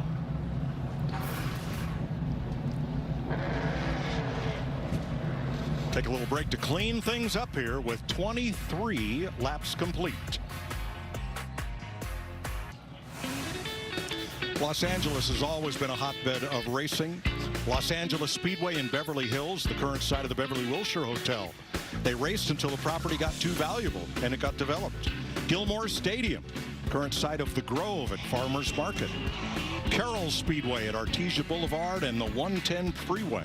They raced midgets here in the Coliseum from 1945 to 48. And then Ascot Speedway in several different locations. The Agajanians track, Exposition Park with the Featherlight Southwest Tour outside the Coliseum. And that's just the oval tracks, the short ones here. Of course, you have the road course at Riverside, the big oval at Ontario, and more. All right, we have some audio from Eric Almirola's team. Unreal. They're saying you're outside. Come on, man. They told me to stay close to the pace car, so that's what you get when you ask me to do that. Oh, so that tells you he chose the outside. He didn't choose it. That was an accident. He's probably was warming up the tires, went by the choose cone on the outside. Man, and what a costly error. Larry? Yeah, I'm with Drew Blickensdorfer, Eric Almirola's crew chief. Sounds like there was some confusion on why you guys ended up on the outside on that choose. Yeah, down the backstretch, we came down the backstretch and they said 2 to go and never said choose. And when we got right to the box, we heard choose, and we didn't know we were supposed to be choosing that lap. This lap, they just said 2 to go, you'll be choosing. So it was a little different wording. It caught us off guard. The Smithville Ford's really fast, so if we can pick a couple of these guys off and set us up for that last 75, I think we'll still be okay. Eric's doing a good job, and I think we got the speed in the car to pass a couple of these guys. All right, sounds optimistic. Regan Smith. Well, Larry, awful early in the race for Eric Jones to be standing in the infield right here. We saw the move from Mike McDowell to dive to the inside. Ultimately, just too late to react to it. Yeah, I couldn't move over. Yeah, I mean, I was clear on the straightaway, but obviously he really wanted the spot, and you know, when we got spun out, I think we must have got hit in the right rear and it bent the toe length pretty bad. So I don't know, kind of is what it is. Michael's got me twice pretty good now, which is frustrating, but go on. I think we had a decent car. We were kind of moving up there and felt good about it, but it is what it is. It's a tough little place. It's easy to get in trouble like that, and we'll move on with the Allegiant Chevy to the 500 and hopefully go for a win. Thanks, Eric. Tough break for Eric Jones. Now, here's one of the questions in today's Super 6 contest. Where will the pole sitter, that's Eric Almirola, be running at the halfway break at lap 75? And remember, only green flag laps count. So set for the restart. Hamlin, the leader. Second place, Martin Truex, took the second row inside instead of the front row outside, which is filled by Kyle Busch. Here we go.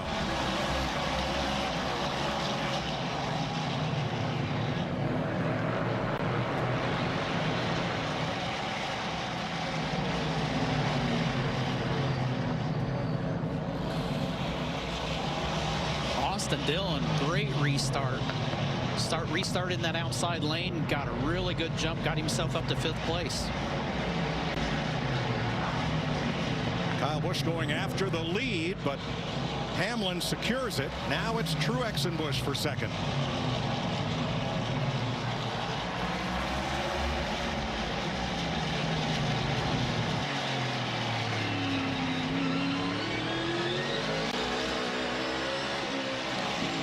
Kyle Busch in that 8, hanging tough on the outside. Yes, he is. Just keeps getting a little bit better every single one of these restarts. That one thing that's not getting better is that left front lockup on the 19. He is having trouble. Martin Truex Jr. is having a lot of trouble getting the brakes balanced in the getting into the corner.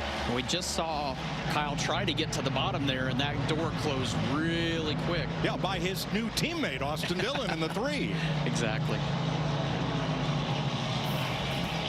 How about this 3 wide toward the back? That's Ty Gibbs on the outside, Todd Gilliland in the middle, and there's a third car to the inside of Gilliland. A.J. Allmendinger. They were 3 wide for half a lap.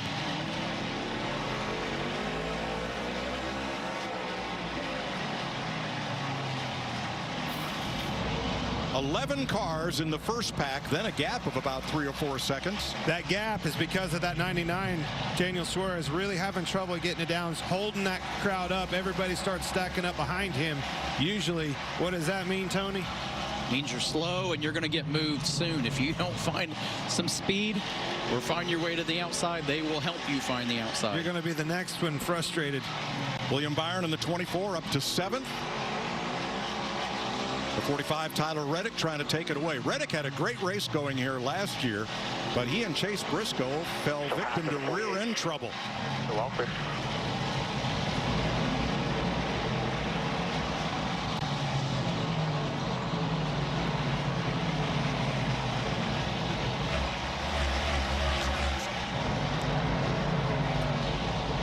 There's those rumble strips. You see, that just takes a little bit of grip away, but it's still the shortest way around. Again, you have to, under these racing conditions where you're just always mired in traffic, it forces you to kind of protect your line getting into the corner. They don't really want to run there to run a lap time, but you have to keep that guy from diving down in on the inside of you. From Kevin Harvick, looking ahead at Christopher Bell. This is for 19th place. Single file all the way around right now with 36 laps complete. We're almost halfway through the first half of this race. This is that breather. You're in that car. You just get yourself your composure back. Take a couple breaths because you know it's not going to be long. The leaders are going to be back in lap traffic, and now the pressure's on again. The lap traffic has to get going.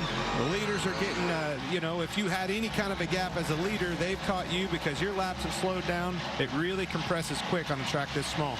And a lot of times for the leader, they try to get in the lead and try to take care of it. You don't necessarily run as hard as you can, but on a track this small and with all the lap traffic, you want to get as much of a gap as you can, because you know when you catch the lap cars, they're not just going to lay over for you. They're racing cars for position, and you're going to need that buffer to try to make moves to start to get a lapped car in between you guys. And that next car to get lapped is going to be Chase Elliott. Walk me through how to catch him. If you're Denny Hamlin and you've got a little bit of that breathing room like you just talked about, how do I manage that situation to get around that car as efficiently and quick as I can? Well, you'd like to catch him in a spot where it's not going to cost you momentum, but the hard part is he's not having that luxury right now. I mean, he's got Martin Truex closing. The great thing, Chase Elliott, class act, moved over, let the leaders go. He knows he's having a rough day there. Something probably got bent. Turn 2, Allmendinger goes around. Back up, down, easy. Stay down here. 42 laps complete, third caution flag. It's, again, just right as soon as Denny Hamlin, the leader, started catching them, you can almost put it on the clock. Time's a ticking. Got to turn around after the 38 here. Because you're forced to, Tony. You either have to move that guy out of the way or you're going to lap down. That's the only option you have. I think it's worth learning stuff here, man. I know. Allmendinger was 22nd. As we look from Ty Gibbs, there's the contact that brought out this caution. It's called the birthplace of speed.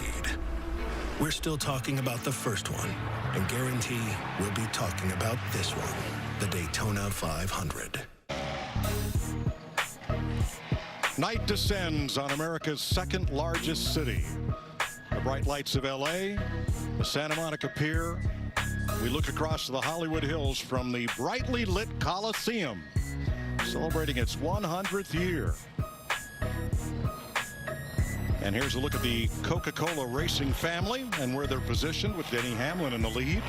Austin Dillon fourth, defending winner of this race, Joey Logano 13th, just ahead of Daniel Suarez. I love this choose cone rule at a track like this. Look at that cowboy. I hear you, cowboy. Bubba Wallace running third. I don't want none of that. I want to go for the lead.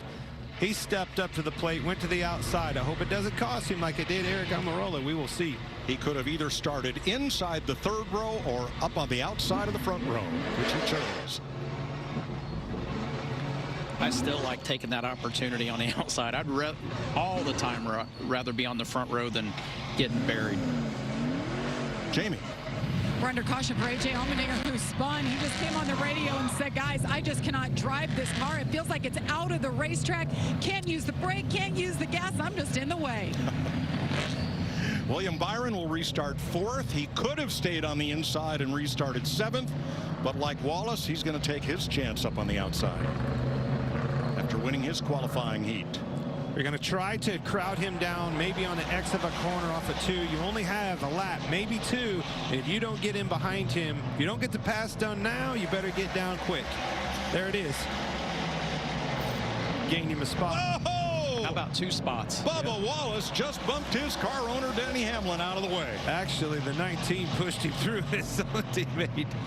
But hey, that's the product of it, you know. That's how do you do it? That's how you do it. You're going to have to move them. Everybody's putting the bumper. 3 wide at about 8th place. Bowman trying to make something happen in the middle of that scrum.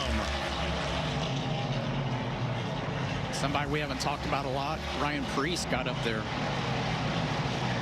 Nice job of Preece getting up to 8th place. Just ahead of Bowman. Side by side in front of him as Denny Hamlin cannot get back to the inside.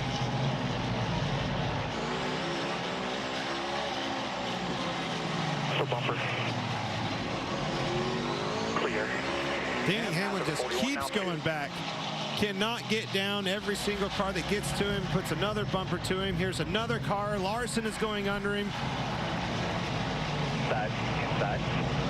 There's just no way to get to the inside for Hamlin.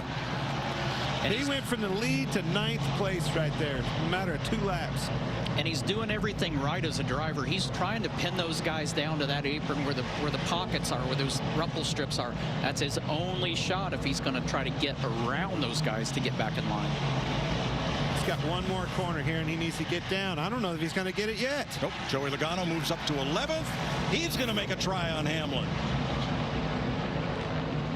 He's in big trouble.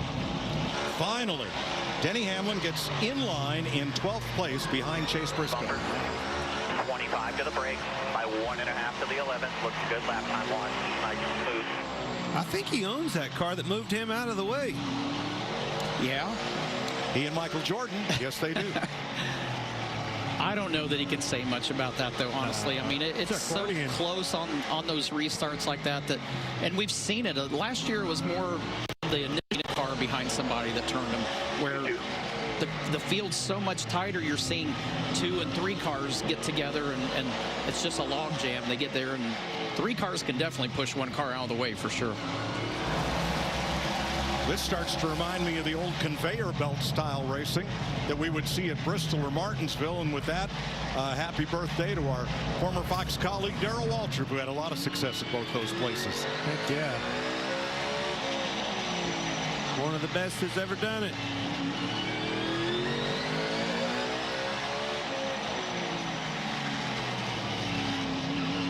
Eric Almirola led 16 laps. Denny Hamlin 26, and Bubba Wallace has been out front for 12 circuits now. Yeah, I was watching, riding along with Noah Gregson right there. I was watching him. He was struggling, really couldn't keep the car down. They started pouring in behind him, and just like we've seen time and time again, once you start holding people up, it's only a matter of time. Finally got it sorted out, got his feet up back underneath of him, and got away. Got some breathing room here. Starting to see a bit of impatience. Kevin Harvick doing a little tattoo on the back bumper of Michael McDowell, for example, as drivers start to get a little frustrated with somebody who might not have the same pace up off the corner. You can see a mark or two there, the paint that didn't start its day on that car. Hold them up, get your run here off the corner, get them both. There's only a quarter lap between him and the leader, so he has to, those guys in the back, they have to start pressing, because if not, you're going to get a lap down and you're never going to be able to get it back. I'm starting to see the cream rising to the top. Bubba Wallace was fast last night in practice, but we've been talking about Martin Truex in that 19 car. Look right behind him, the other car that you picked. William Byron is passing and moving up through this field. Starting to see them front runners, the favorites, and they're where they need to be. And they're about to get into traffic. Chase Elliott moves aside. He got the free pass on the last caution, so now he is going 1 lap down. And the leaders will single file inside of him. 61 laps complete. Working 62, 75 will be the halfway break. Here are your Xfinity fastest laps.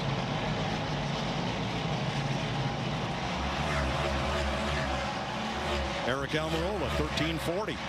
I look at fastest laps, but I don't pay much attention to them on a track like this, and this is why. That lap traffic. You're always in traffic. You may be able to run a fast lap.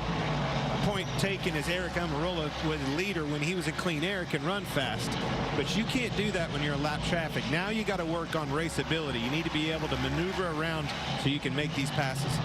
Austin Dillon in the 3. I think he had this race circled on his calendar. He had a great night here last year, and he is right up front again in the top 3. Did a really good job. Just a little bit of a nudge to get William to make a little bobble. Gets a really good drive off of turn 2 there. Makes the pass. Eric Almirola, the pole sitter, going a lap down to Bubba Wallace. Wow. Man, such a promising start to the race. I cannot believe 60 laps into this race, he's a lap down now. He is 23rd if you're playing Clint's game.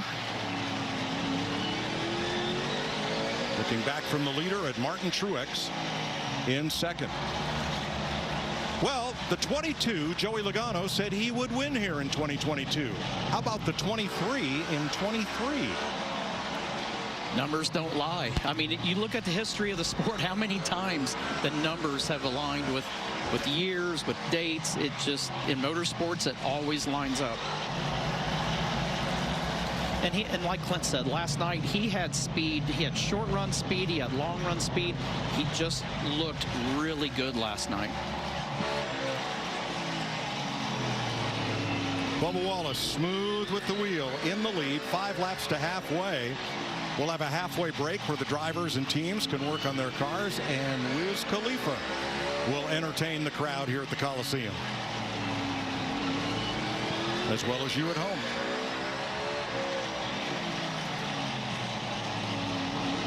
Turned it up a little bit out back. You're still clear by 2. Coming to 2 to go at the line.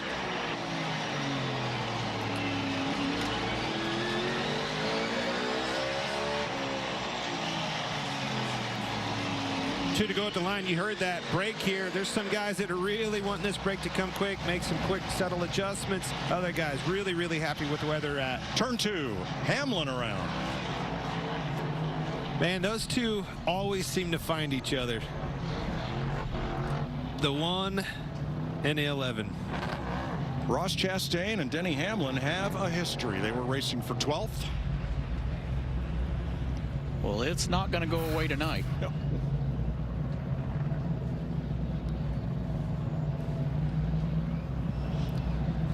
Well, the one's all the way down on the rumple strips. I'm just not sure. Well, is the door open? Yes. Am I going to say that, sell that as a dive bomb? Absolutely. I mean, that's just the way I see it. You know, Denny Hamlin didn't expect him to dive bomb it in there, but if you're Ross Chastain, you're going to say the door was open. Yeah, I agree. Well, it was ajar. I don't know if it was open. Yeah. Well, he opened it the rest of the way. Let's put it that way. Well, and why was it open? You can't run the lap time if you're protecting on the entrance. If you're that low getting into the corner, where are you going to exit? You're going to be way off in the toolies on the exit and get in the marbles, and then you're not going to be able to run the lap. They're going to turn under you then. So the balance of protection versus running a lap at this place is very tricky for these guys. And that's what we talked about last night too. It's the corners are so tight here that you can't protect both halves of the corner. If you turn in early to protect, you give up so much on the exit. So you have to put risk versus reward. And like you said, to make a nice lap, you have to open that entry up. But as soon as you open it a little bit, somebody gets their foot stuck in the door and pushes it open the rest of the way. Well, there have been some changes for 2023, particularly with the construction of this Cup car. Let's take a closer look with Larry McReynolds and the Toyota Cutaway car. For 2023, NASCAR made some changes to soften the impact when a race car backs into the wall. Let's go to our Toyota Cutaway car and let's look at the chassis or the frame area. At the rear of the center section, what they did with some of the bars is they actually made some of them smaller in diameter. They also made some of the wall thickness a little bit thinner, and then they put some triggers, which are holes in the bar, to make them bend more upon impact. In the rear part of the frame section, they took those two orange bars completely out, and the bottom bars, they actually put an angle in them that lets them bend upon impact. One other thing, they kind of made some of the bumper structure where it gives a little more when a car backs to the wall as well.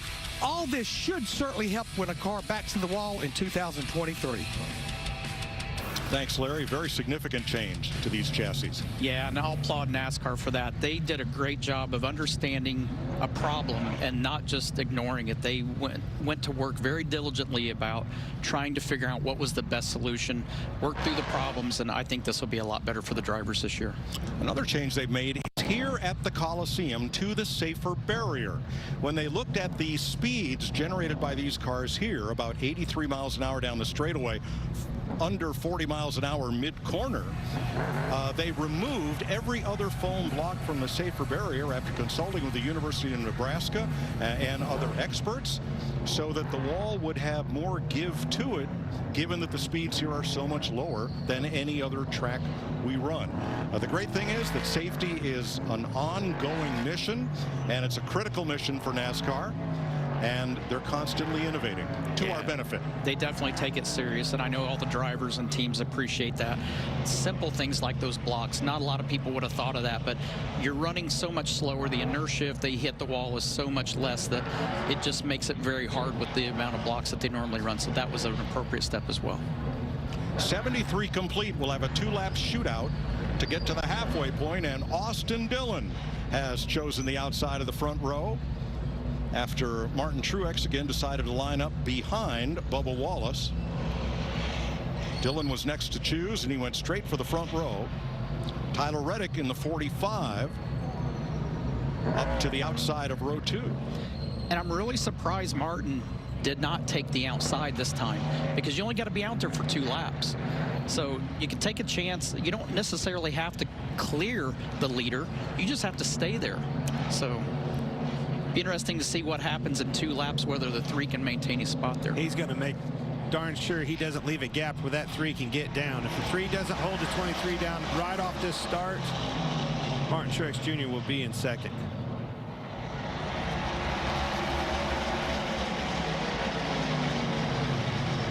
Little contact between the leaders. Big hole. Did not.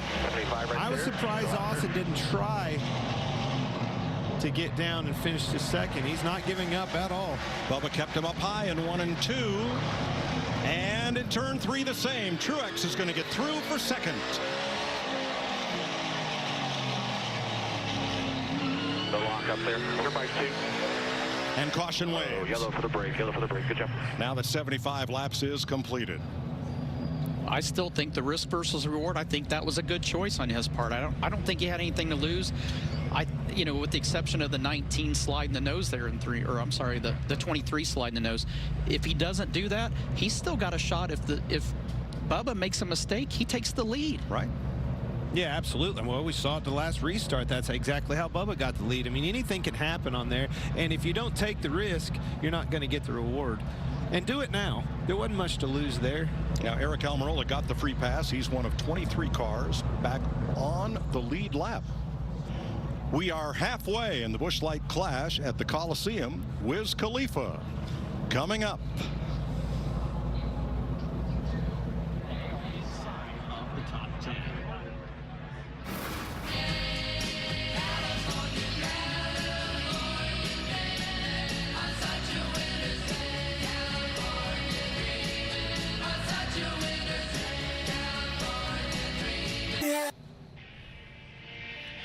Live from Los Angeles, halfway to the finish of the Clash at the Coliseum. We look forward to the exciting conclusion of the race.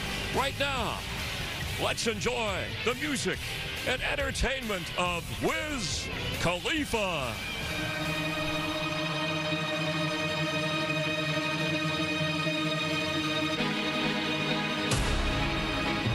Clash at the Coliseum. How y'all feeling tonight? Hands in the air!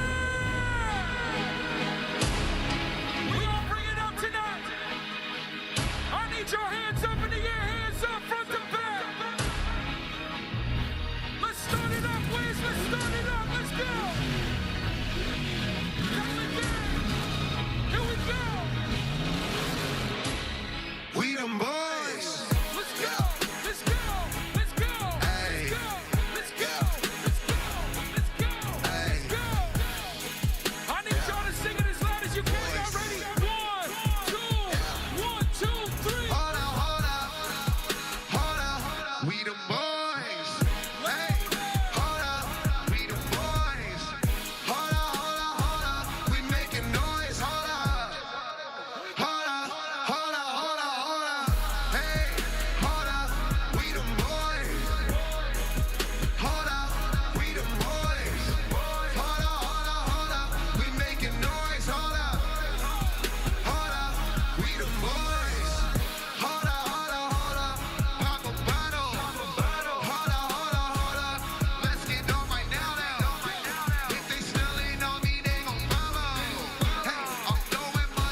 right, let's go.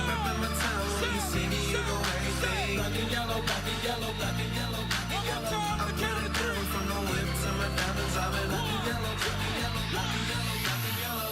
Yeah, you know what it is. Everything I do it big. Yeah, screaming that's nothing. When I pulled up the lot, that's nothing. Remember town when you see me, you know everything. Black and yellow, black and yellow, black and yellow, black and yellow. I put it down from the whip to my diamonds. I'm in black and yellow, black and yellow, black and yellow, black and yellow. Make some noise.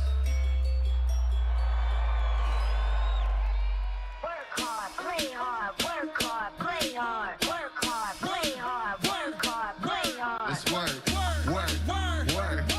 We working tonight. Let's go.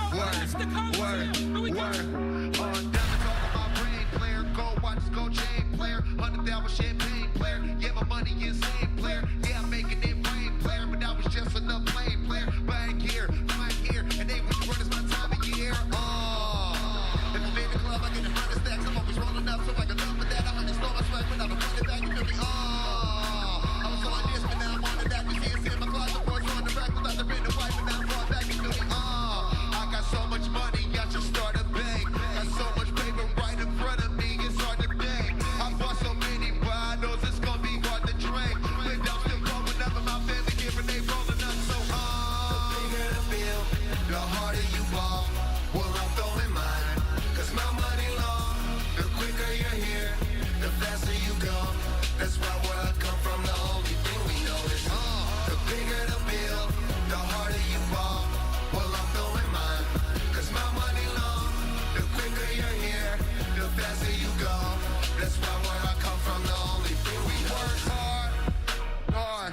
Everything that you gotta do it. Do your job and do what they hate this so far.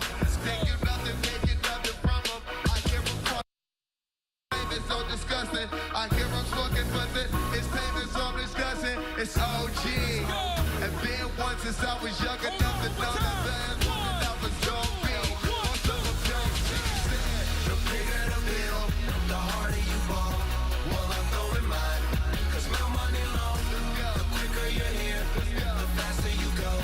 That's why where I come from, the only thing we know is the bigger the bill, the harder you ball. Well, I'm throwing mine, cause my money long. The quicker you're here, the faster you go. That's why where I come from, the only thing we work hard, work hard, work hard, work hard. Hold up. Y'all having a good time out there? Word. Sing. So what we get drunk, so what we don't sleep. We're just having fun. We don't care who sees. So what we go out. That's how it's supposed to be. Living wild and free. I said, so what? I keep them rolled up, sagging my pants, not caring what I show. Keep it real with my players, keep it playing with my bros. It look clean, don't it? Watch it the other day. Watch how you lean on it. Keep me some love with my jeans on the roll up. Bigger than King Kong's fingers. Smoking holes down into they stingers. And you a class clown. And if I skip for the day, with your chick smoking green A. That's it. So what? We don't sleep. We're just having fun. And we don't care who sees. We don't care who sees. So what we go out. Hey. That's how it's supposed to be. What we doing? Living young and wild and free. Y'all sound so good. Yeah. Roll one, smoke one. When you live like this, you're supposed to party. So roll one, smoke one, and we all just having fun. So we just roll one, smoke one. When you live like this, you're supposed to party. So roll one, smoke one. Everybody clap your hands. So what we get? So what we don't sleep. Here we go. We're just having fun. No, we don't care who sees. So what we go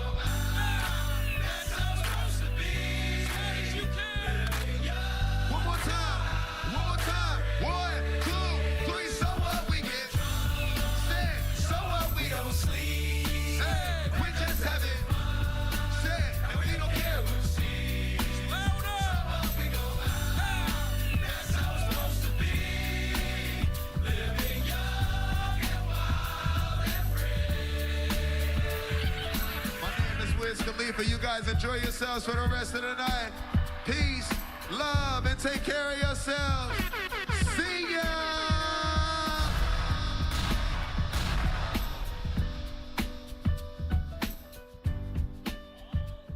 NASCAR fans, it's time to kick off the second half of the Busch Light Clash at the Coliseum. In the 100-year history of the Los Angeles Memorial Coliseum, the famed Olympic torch, perched high atop the peristyle, has been lit not only for the Olympic Games, but also during special occasions and at every USC home football game.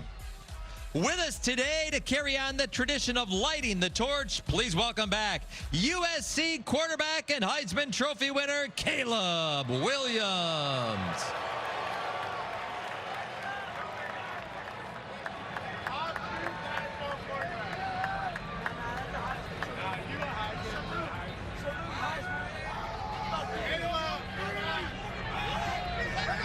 Here to present Caleb with the iconic sword is USC drum major Jacobo Herrera.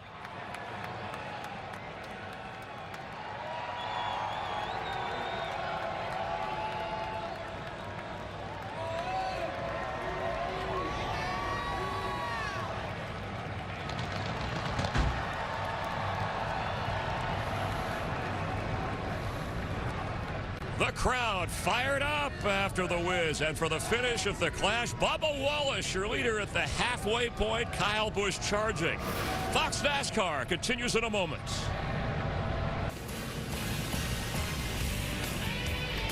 Full moon Sunday night at the Busch Light Clash at the Coliseum on Fox. Short track racing and full moons, what could go wrong? 75 laps to go, and in just 2 weeks, the NASCAR regular season gets underway with the great American race, the Daytona 500, Sunday, February 19th, only on Fox and the Fox Sports app. So let's take a look at tonight's Credit One Bank ones to watch. Clint, who are you watching? Oh, I was hoping you'd go to me first. You know it's that 19 car. He's running second, but the lowest he's ran all night long is third. Went winless last year, but tonight, my man Martin Truex Jr., he's going to punch the ticket. Smoke? Hey, I'm going with the 23 car. You got to take the leader. Bubba Wallace has done an awesome job, led the last 33 laps, and this track is his style of racetrack. He's been smooth all weekend. Well, Austin Dillon finished third in this race last year. Had a blast doing it. Can he improve that a number or two, or does he end up with his car number for his finish position? We'll see. Those are your Credit One Bank ones to watch. It's funny how we all pick the cars that are the obvious, starting right up front. 1, 2, 3. Well, but I'm telling you, now it's time to reset. We've had these guys, they've made adjustments, they've talked, they've watched. I think you're going to see somebody surprise you as well in this second half. We had 4 caution flags in the first half of this race. Last year, we ran the last 60-some laps caution-free under green. I don't see that happening tonight. I would bet a lot of money that it's not going to be that way again. Well, just like we saw in those heat races, when you're down and out, the only way you can catch up, you need a caution, if you know what I'm saying. Well, the teams and drivers are smart. I mean, you take the rules, and as competitors, you always find the best way to use them to your advantage. So if you're behind like that, somebody might get their feelings hurt, but that may be what saves you. So here's where we stand with Eric Jones knocked out of the race early. There are 26 cars on track, 23 of them on the lead lap. Chase Elliott, A.J. Allmendinger, and Ryan Blaney are each 1 lap down, but eligible for the free pass should we get a caution. With 75 laps to go, green flag laps only count. We're back under green. Green, so they're half.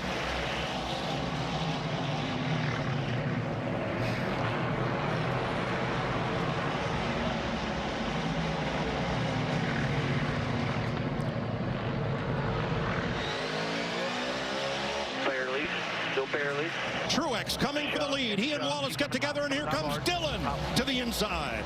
Brown goes Ty Gibbs. We've got one around. Ty Gibbs, man, they were 3 wide everywhere, pushing and shoving. There's no way they're going to make that work for long, and they didn't. Get rolling, get rolling, get rolling.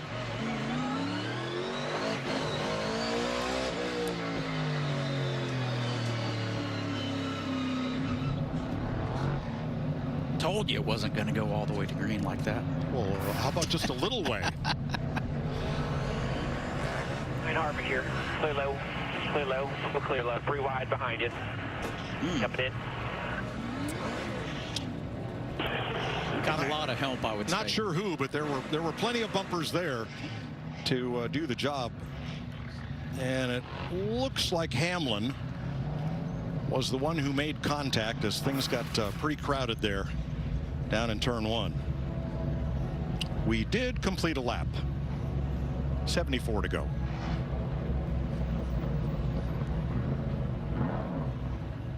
Martin Truex talking about Austin Dillon. 3 cars shoved the hell out of you there. Where he was going. Yeah, I know where he should go. That's his crew chief, James Smalls. That Aussie accent is unmistakable, isn't it? Well, but he's also, hey, he's sticking up for his driver, and he's prodding him along a little bit too, isn't he? I want to know where he thought he should go.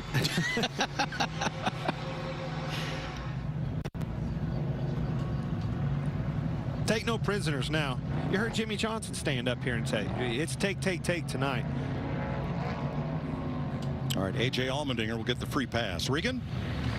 Well, Mike, a number of teams, obviously, everybody on pit road during the halfway break, but a number of teams making significant changes to the race cars. One team that was not, though, Bubba Wallace. That race car just a little bit tight through the center of the corner. Said he wanted a little more turn with the race car. Other than that, very happy just taking what he can get right now. Jamie?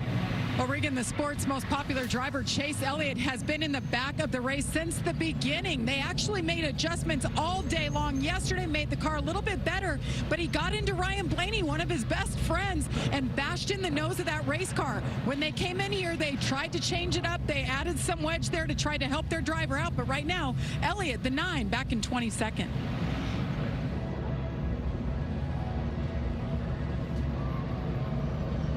Well, we talked about it, and you see the front of that car. The one thing that we're not going to talk about at all is aero. So doesn't matter how dinged up it is, as long as it hasn't messed the suspension up, that car will be fine. Each of the 3 manufacturers had a chance to make adjustments to the front of the car for 2023. And you will see different patterns of louvers and area of louvers on the hood than what we saw last year for all 3 manufacturers. Next Sunday, it all goes down in the desert. It's the Super Bowl pregame show on Fox, featuring performances by Jason Derulo, the Black Keys, Chris Stapleton, and more. Michael Strahan sits down with Rihanna, and oh yeah, the guys will break down the big game. It all kicks off at 1 Eastern Super Bowl Sunday, and only on Fox. So that's 3 straight Sundays: the Clash, the Super Bowl, and the Daytona 500. Pretty good place to be, old Fox, man. I'm telling you, that's going to be an awesome game. Obviously, we know what the outcome's going to be, but I can't wait to watch it go down. Old Strahan, Howie, and the boys are going to have all the action. It's going to be so fun to watch. But just 3 weeks, like you said, what an awesome event here at the LA Coliseum, the Super Bowl, and then, man, the one that I love the most, the Daytona 500. Great way to kick off our 23rd season of NASCAR on Fox. I can't believe you guys didn't follow along with. I said we already know the outcome of that game. You know, I mean, you know the Kansas City Chiefs. What are we going to say that you haven't already said about this game? Okay, just trying to make sure. Here we go. 74 laps to go. Wallace inside of Truex with Dillon and Byron in row 2.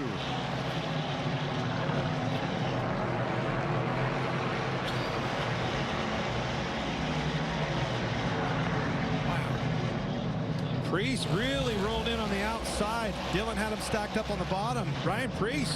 What a move for the 41 of Ryan Priest. Absolutely. I just said that. There's going to be somebody that surprises us. Right now, that is Ryan Priest. And it's a product of that choose cone rule.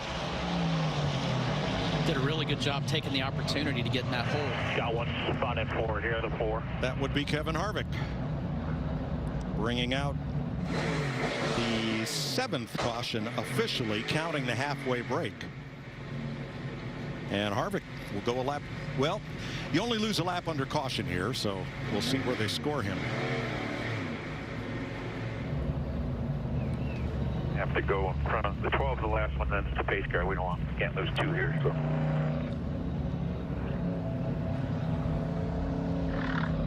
This should put just about everyone back on the lead lap. Harvick was 17th when this happened. There. Right here. That was Todd Gilliland with the tackle. Oh, sorry, I'm a week ahead of myself.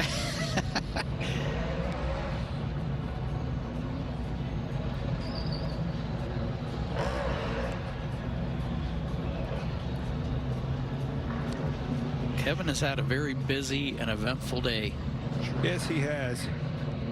Ended up working his way. Things go your way, and then all of a sudden the title shift for sure. And right now, Ty is definitely going out for the forward car.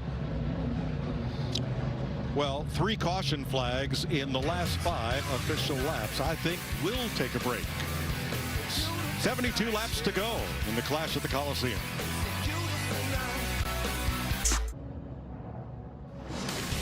NASCAR on Fox is sponsored by the Credit One Bank NASCAR American Express card.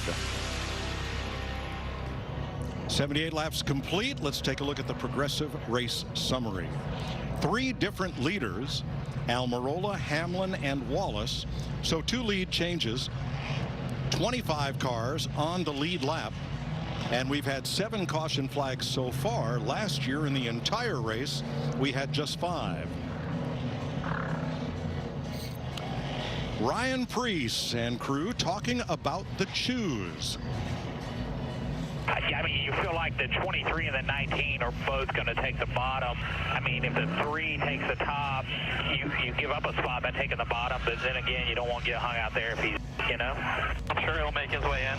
I don't want to be hung up on the bottom either. So Preece, who has gained ground on the outside, lines up in row 2 behind Austin Dillon.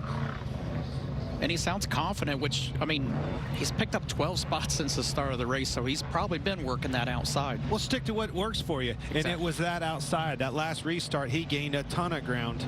The hard part is he's going to have to, if that 3 gets down, I think he can still, you know, make some hay on the outside. If he doesn't, he's going to be in trouble.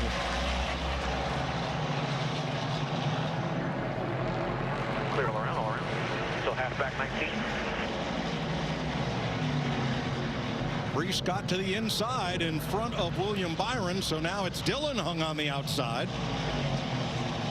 As Preece lines up right behind Martin Truex, rockets off the corner in 3rd place.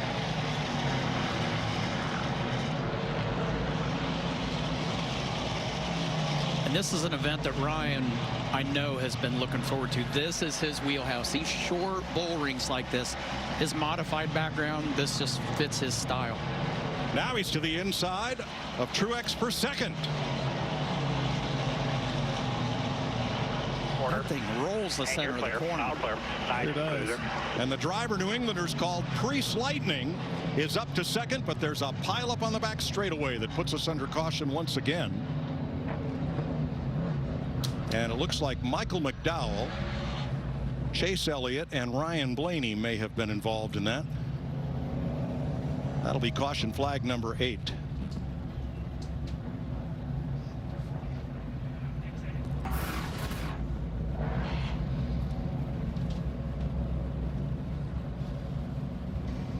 Bell turns McDowell completely around.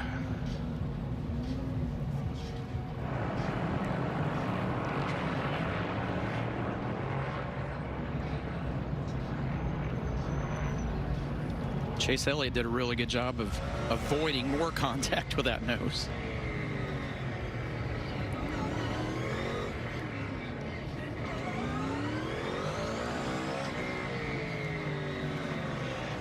Eighth caution as we see it from Ty Gibbs' point of view. You don't often see cars spinning out on a quarter-mile track and everybody facing the same way when it's over. Yeah.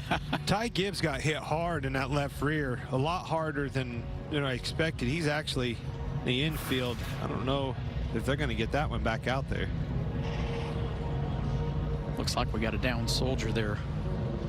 That camera will not be in use next week. Sorry. Well, Ryan Preece has been the story. He restarted 7th and has worked his way up to 2nd. And as we've talked about this weekend, Preece probably has more laps on tracks this size over the last 5 years than anybody in this field, albeit in a lighter car, a NASCAR modified with wider tires. He loves these short tracks like this, and he's somebody that through the course of the winter, I mean, he's been a part of our program, but he's at the shop every day. He's in the gym. He's working out. Nobody wants to have success more than this kid does. Well, I think, you know, watching him yesterday, I saw this kid 6 hours before practice. I was shooting something for work. He was the only driver here kind of aimlessly walking around, a little bit lost. I told you guys in the meeting, it reminded me of my first days coming to NASCAR and how nervous I was. But he has been able to answer the call and is poised to run up front, and he could win this thing. So let's take a look at today's big move, sponsored by Pods, and it is Ryan Preece on the previous restart. Watch the 41.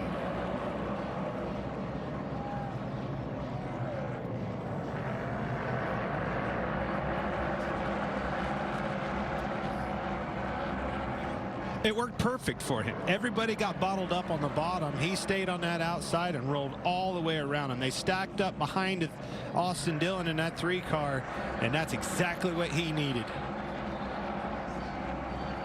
There was no hesitation either. As soon as those guys bailed to the bottom, he just kept rolling the top until he got to 3rd there.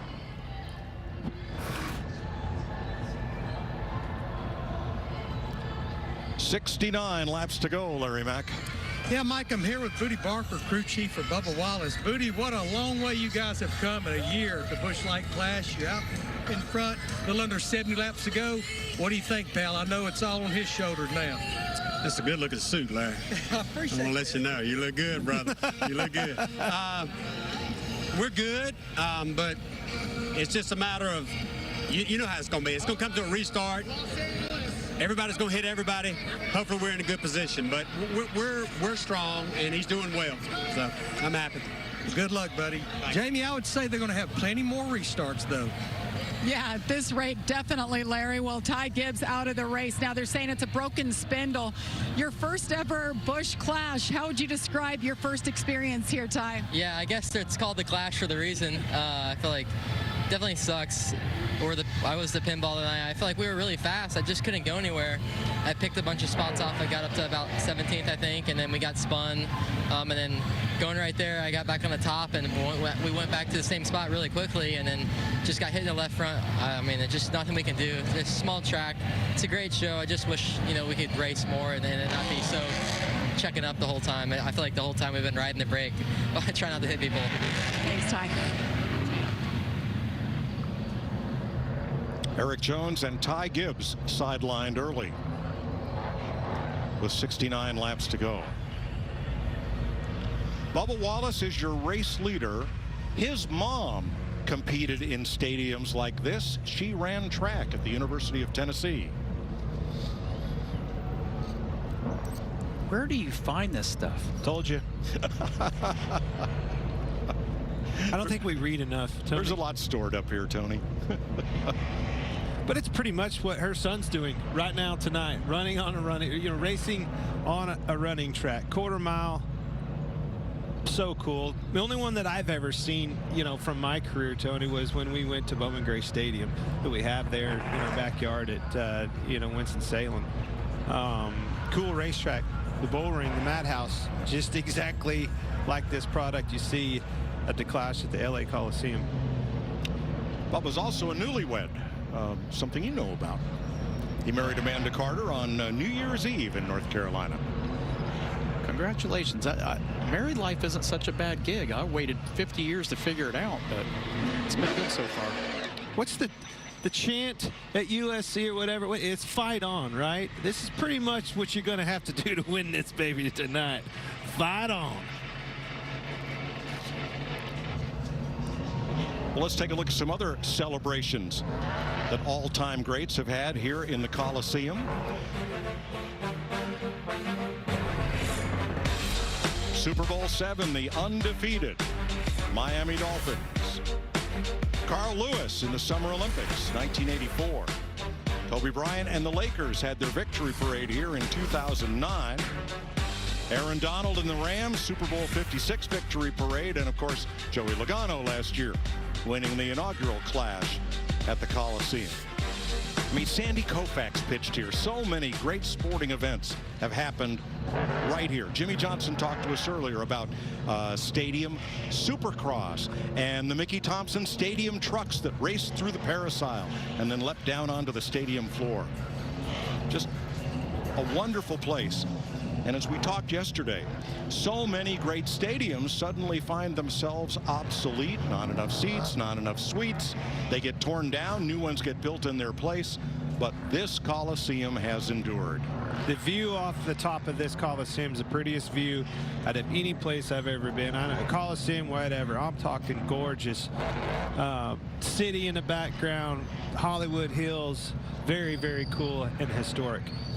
So Bubba Wallace, your leader. Ryan Preece, former champion of NASCAR's modified division, grew up in a racing family. His grandfather, Bob Judkins, built winning modifieds for Eddie Flemke and the heroes of the 60s and 70s. Gene Bergen started the Pinto Revolution in the modifieds.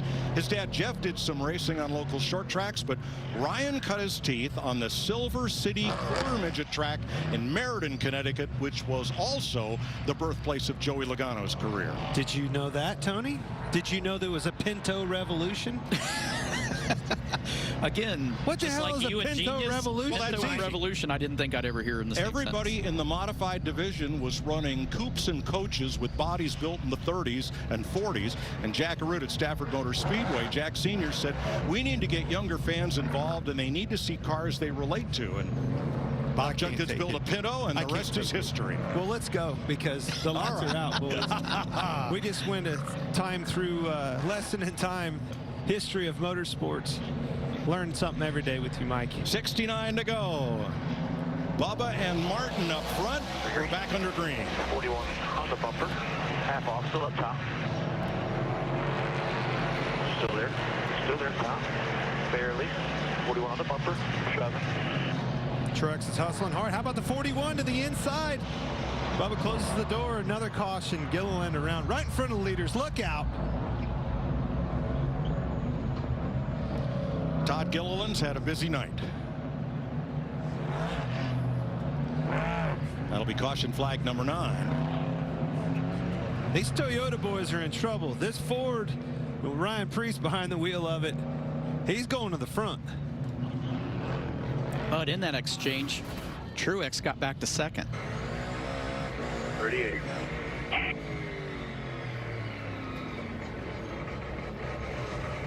Shooting at 38. Come on. That is not the first meeting of those two tonight, and may well not be the last.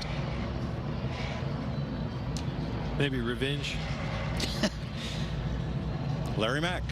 Yeah, Mike, I'm here with Chad Johnson, crew chief for Ryan Preece. Your first outing with Ryan Preece, looking pretty good. Can you pull this thing off? Yeah, I think so. I mean, this is what Ryan grew up doing, so, you know, I think we've put ourselves in good position here for this last stage to get this United Rentals Ford Mustang in victory lane, hopefully. Well, he knows his way to victory lane. He won several races with Kyle Larson over Chip Ganassi Racing. With this Super Bowl, you have a chance to win $1 million of Terry Bradshaw's money. $1 million. Only on Fox Bet Super 6. So just download the free Super 6 app on your phone now and enter your 6 Super Bowl predictions for a chance to win $1 million.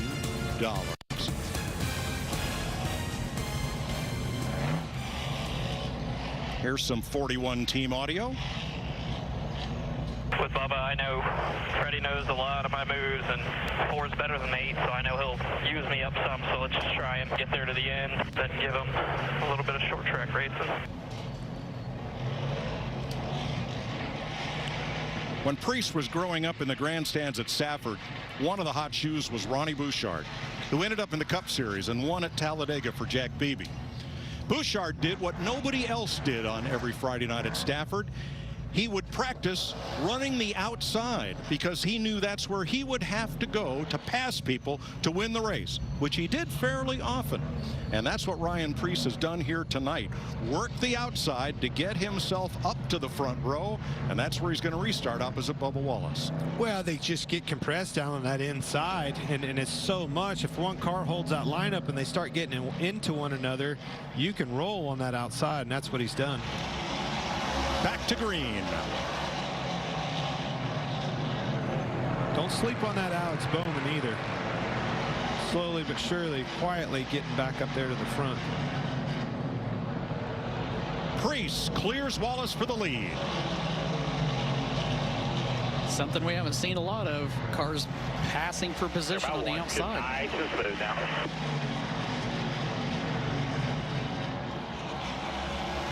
Alex Bowman in the 48 trying the same thing on Martin Truex.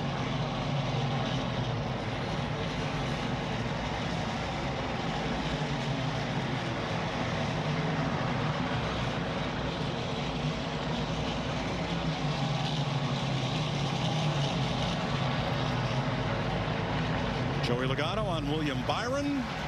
This is for 7th.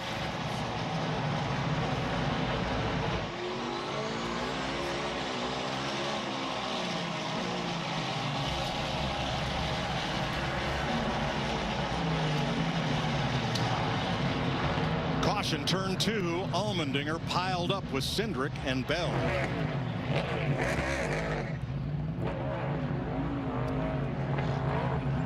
Tenth caution flag.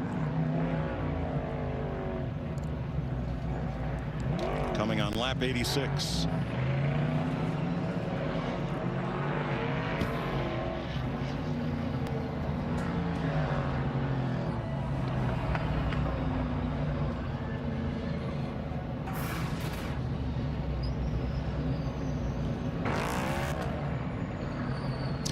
That's just too many cars making contact to count. Well, that's just it. You just got to run a few laps to get them spread out enough to where you can make those laps. It's so compressed, so tight, they just can't get away from one another. As soon as somebody gets the least little bit sideways, it stacks up behind them, and eventually somebody's going to run you over. The longest green flag stretch since the Wiz Khalifa performance. I mean, every time you look right back here, and it's just they get stacked up too tight, and it's only a matter of time. And we talked about it. We thought the first half of this race would be somewhat, for lack of better terms, mild. Everybody would be pretty well behaved, but you know, with a 75-lap run to the finish, that business is picking up. Guys, the give and take is all take and way less give. Well, in my opinion, what's going to change, though, is that I just circled back there in the back, that's going to go away out of the equation. Business is going to pick up front. They're going to start getting them elbows up and throwing some haymakers up there. You can look up there, look all 4 of those cars, not a scratch on them. You go back there in the pack, them things look like they've been in a demo derby. That'll change. The ones in the back have been in a demo derby. But hey, don't you think for a second that is the way it is at Martinsville, or anywhere else we go? I mean, that's the case. If you're back there, that ain't the place to be. That's the meat in the sandwich that you do not want to be. Bad part of the town. I found this interesting. Of the top 6 drivers right now, only Bubba Wallace and Martin Truex have the same crew chief they had last year. The other 4 are all new pairings, Larry Mack informs us.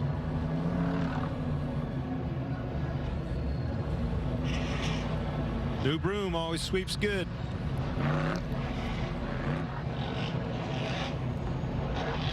Like his choose cone. Check it out.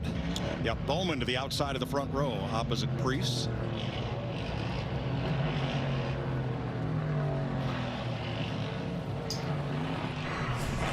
In a week and a half, we'll see if Alex Bowman's record string of front row starts in the Daytona 500 can continue.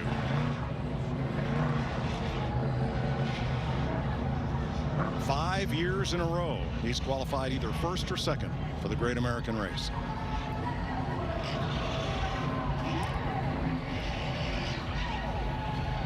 little different complexion on the front row of this restart than what we've seen.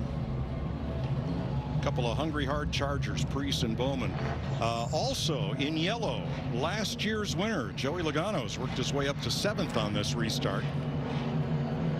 Took the caution flag in 8th, picks up 1 spot. Here we go, 65 laps to go.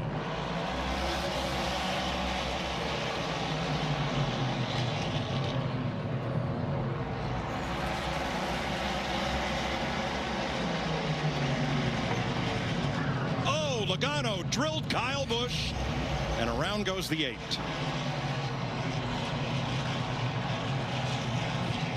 These boys ain't giving him an inch tonight.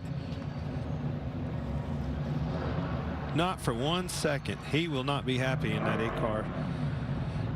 Kyle had a pretty good hot rod. Watch the yellow 22. Oh, wow.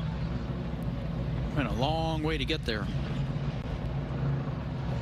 He got in way too hot, obviously. I don't know. It was almost like didn't have brakes. Chase Briscoe's view of this. Wasn't really a dive bomb or trying to fill a hole. It just didn't stop. Keep rolling, top, up, keep coming, keep coming, keep coming, keep coming. Go And you really can't fault him for it either. I mean, you can't afford to leave that door open like that. So, I mean, you got to dive down in there. And it wasn't like he slid a half a car off the bottom. It's just such tight quarters. It was a product of the accordion in front of him. He was trying to fill the hole and then ride all at the same time. Boom, they meet. That will send Kyle back to 25th. You know, 64 laps to go. Ryan Preece leading Alex Bowman and Bubba Wallace in the clash at the Coliseum.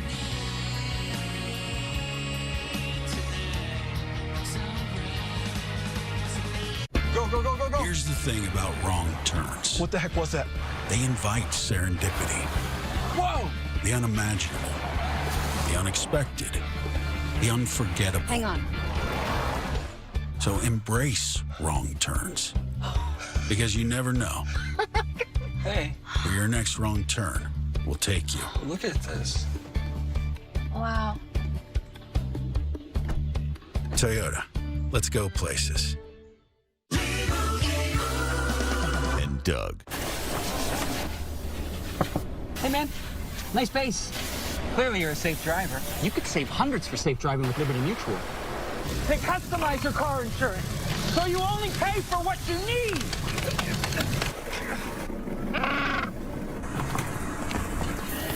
Woo!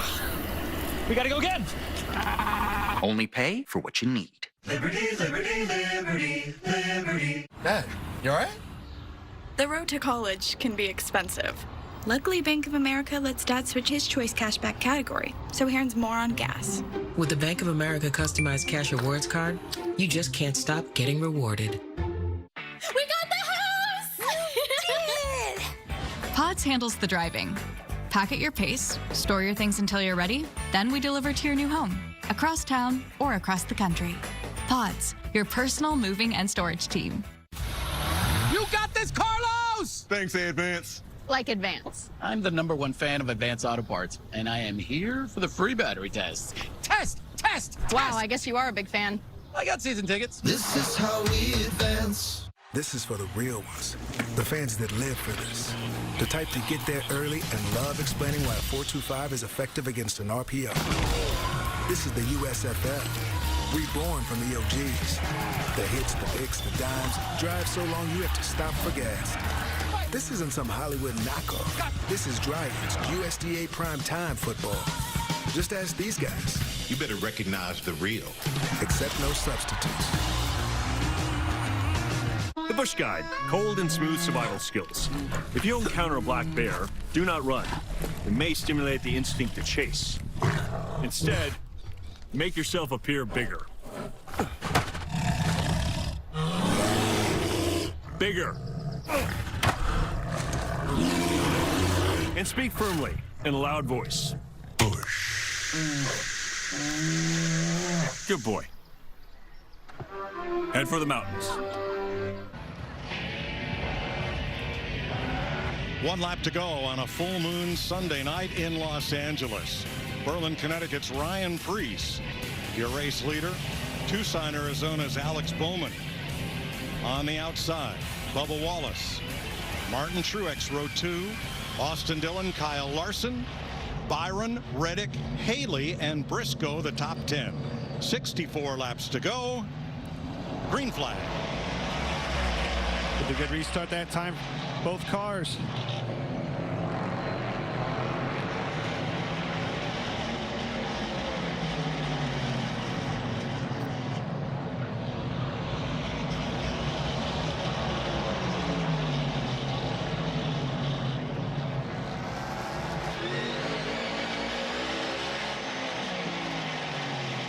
I think Bubba Wallace cut Truex a break there, led him in third, Wallace fourth, side by side for fifth with Dillon and Byron. Starting to see Truex's car come to life. The pass of his team, Toyota teammate getting around Bubba Wallace was big. I told you that 48, he's strong. That car is very strong. Alex Bowman wants it. He put the bumper to Preece down in turn 1. Preece is going to have to race him hard if he can get underneath of him. If he allows Alex Bowman to get under him, the 19's going with him.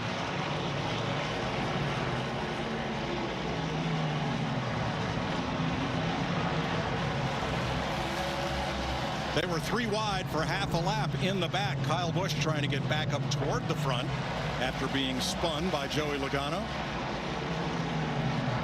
Rush hour traffic. That's right. Bad part of town back there. You don't want to be there. First side-by-side battle is 8th place. That's Haley with the 45 of Reddick. And Haley prevails.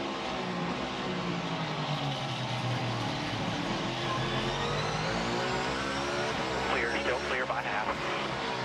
McDowell and Logano side by side into turn 3, and on the inside McDowell is going to get off the corner first. Everybody back on the lead lap now as we settle into this second half. 55 to go. That's right. Finally getting settled in. Everybody's getting spread out a little bit, getting comfortable. We're going to log some laps now.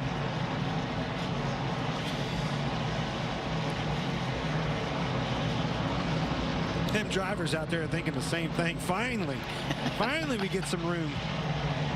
It won't take long. We'll be right back in lap traffic. Pressure cooker turns up. Well, you can finally get in a rhythm now. It's hard to do that in 2 or 3 laps after a restart where you really just don't have open racetrack to get in that flow, get yourself settled in.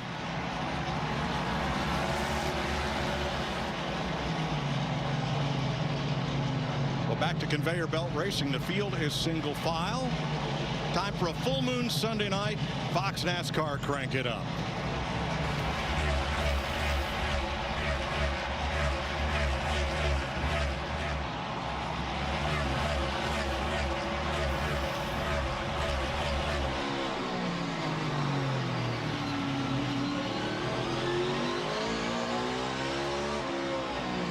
D4 50.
spinner in 2. And that'll be Justin Haley. With 44 laps to go. And Haley went around from contact. He was 8th.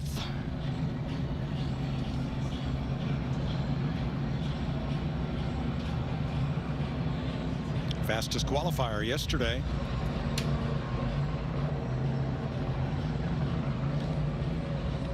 I think he and Tyler Reddick might have gotten together.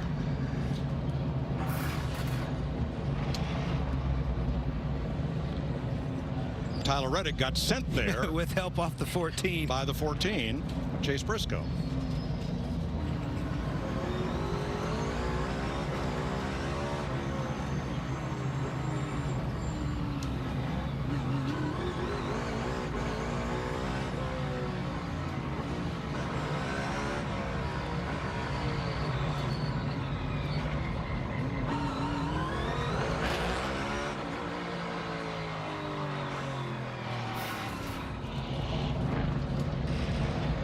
Not sure how many drivers are shifting several times a lap. We know Chase Briscoe is. Consistently all weekend long, and he did that last year. You know, sometimes I can see that car really pull somebody off the corner, but talking to Kevin Harvick and some of those other guys, I've asked them if they've been doing it. They said it's hard to get the power down, abuses the rear tires. They've kind of elected to get away from it. Well, let's hear from Justin Haley and his team. It was on purpose. He knew what he was doing. Oh, yeah. You see him. You got permission to do whatever.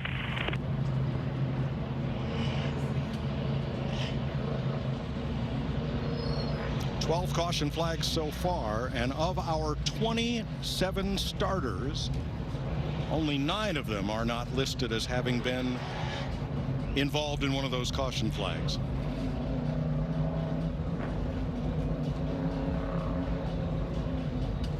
Ryan Preece has now led 25 laps.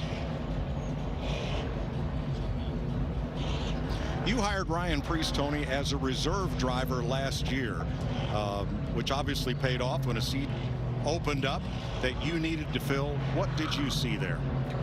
Well, I've seen his modified career, and I just know how good he is in a modified. I know how good he is at short track racing. I know his work ethic. I know how hard he works on the race cars. He just has a lot of depth and knowledge of what's going on, why the car does what it does, what to do to fix it. He's just one of those guys that deserves an opportunity. And there is a big part of it. Those 2 Xfinity wins. Preece mortgaged his house to rent a ride in an Xfinity Series car that was good enough to win, and he did. That definitely helped move his career along. Well, I can tell you how good his career was going before that. He had a house to mortgage. I didn't have a house to mortgage when I was his age. There you go. Ready for the restart. 44 to go. Preece and Bowman once again. Truex and Wallace on row 2. Dillon and Byron row 3.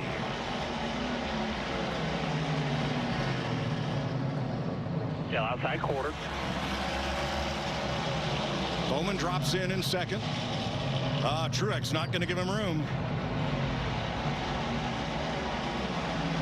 Too late for playing nice. Yeah, and Alex did a good job of getting himself down. He's going to do it again right here.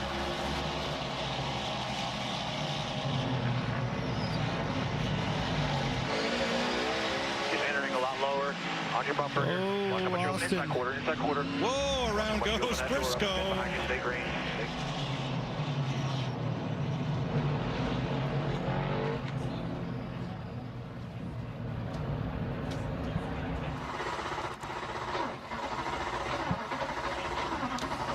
Uh-oh.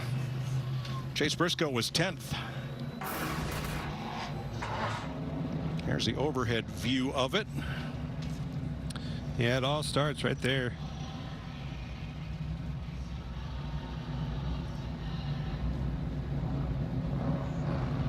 Just going too hard. A little bit of patience on these restarts goes a long ways. I know you can't afford to get them too strung out or you can't make a pass, but you got to get to the end of this thing too. bumper. After the one, keep rolling top here. Stay up, stay up, stay up. Keep coming, gas it up. Hold the brake, hold the brake, hold the brake, hold the brake. Noah Gragson got a piece of him there.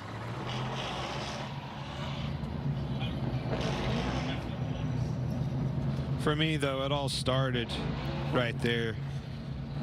Reddick dove in there pretty hard on Kyle Larson, and that crowded the 14, stacked up the 42 into him. And it looks like the 42 turns out. It's not that he's trying to take the 14 out, but he sees what's developing in front of him. He's making a move to get away from it. Just happened to clip. Reddick's dive bomb's what started that whole thing.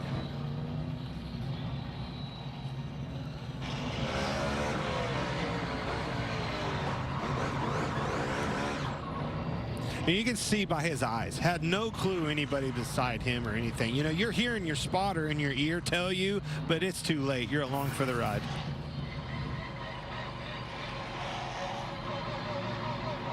That's one thing with these cars, and like the A-pillar, if you will, when you're looking out the windshield of these cars, these corners are so tight that it's really hard to see. You're almost wanting that A-pillar to not be there. You got roll cage, you got roll bar padding, the A-pillar itself with the body, very difficult as tight as those corners are to look around the corner.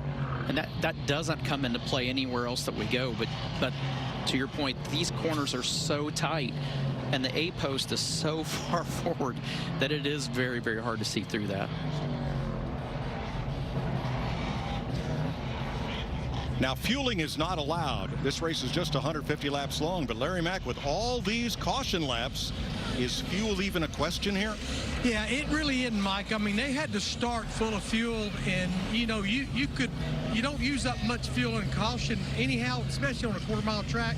Hadn't heard any concern whatsoever on that, though. Okay, thanks. Just checking. Same restart lineup in the first 3 rows. Preece and Bowman up front. Truex and Wallace, Dillon with Byron, Larson and Reddick, then Gragson and Chastain, row 5. 41 laps to go, and we're back to green.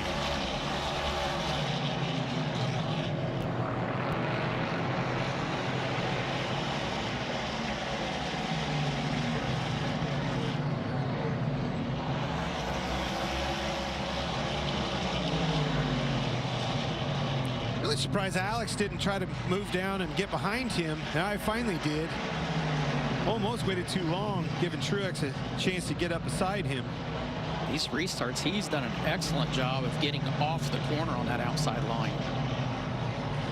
Ryan Blaney in the 12, moving back up into the top 10 for the first time in quite a while. With the 12 now. Inside even. Tyler Reddick outside him, Ross Chastain right behind.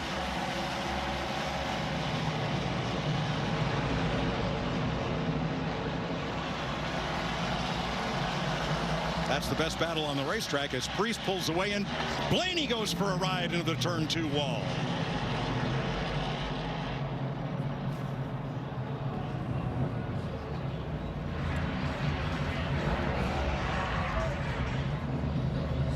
Fourteenth caution flag.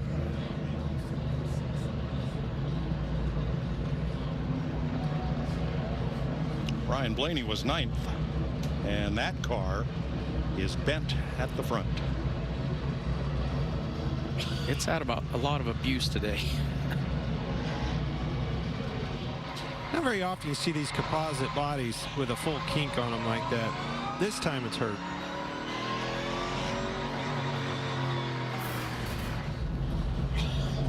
Blaney far right of your screen. Just look at the accordion, though, all of them. The 1 hit the 45, hit the 12, and maybe more. And he did a good job of back steering and catching it. The problem is he just ran out of real estate to get, then turned back to the left to finish the corner. Well, I mean, really, the freight train pushed him through. I mean, Sure. it literally was. It was 5 or 6 cars launched him. And that's the thing. You imagine just being in the seat and you're just running your line. You go in and make a nice entry, and then all of a sudden you just get hit in the back and have no idea why it happened. All right, here's Ryan Blaney's team on that one. Okay, who was it? The Ron or the 45? Not the 45. It was either the one or what's behind that, but I don't know. The 45 got sent. Yeah, you need to find out. Over it. Yeah, the 45 was the combo ball in the middle, so it was either the one or whoever was behind Ross Chastain that initiated that. There were a lot of variables in that equation, by the way. This is short track racing, right? How many short tracks you been at with a full moon trying to pull this off on a night race like this?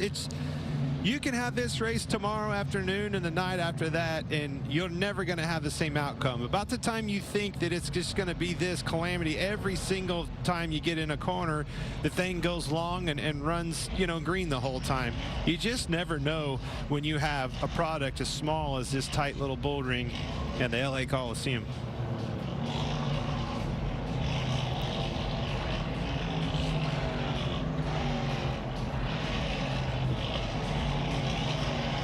So this time, the first 6 are just as they were. Preece and Bowman on the front row, Truex and Wallace, Dillon and Byron. Then it's Larson and Gregson in the 4th row, Reddick and Chastain in row 5. Just ahead of last year's winner, Joey Logano and Michael McDowell. And look who's right behind Joey Logano, his old pal, Kyle Busch. I think by now he's kind of forgot what happened. Asked and answered. Yeah. Yeah. We still have 40 laps to go. Lot of racing. Green flag.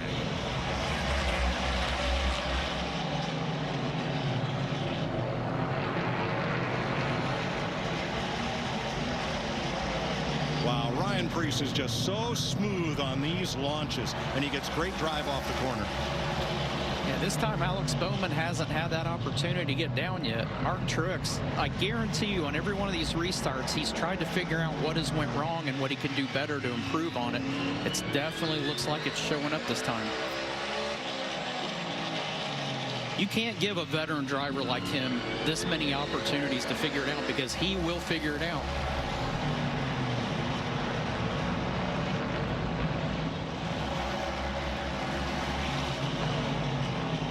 Bubba Wallace leans on Bowman for 3rd. Shoot him. We're about half back to the 3, but 1 back to the 3 now.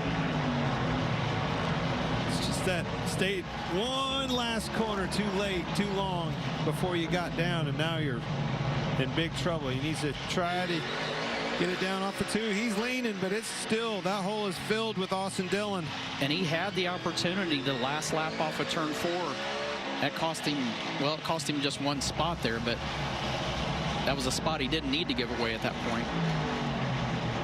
Meanwhile, Kyle Busch is alongside Joey Logano for the last 3 laps, trying to move up on the outside, and does. Right with the 8 now. Boy, Kyle has good drive off. He picks up another spot on Reddick. He's just going where they're not. I mean, you can't pass them if you're following them, so.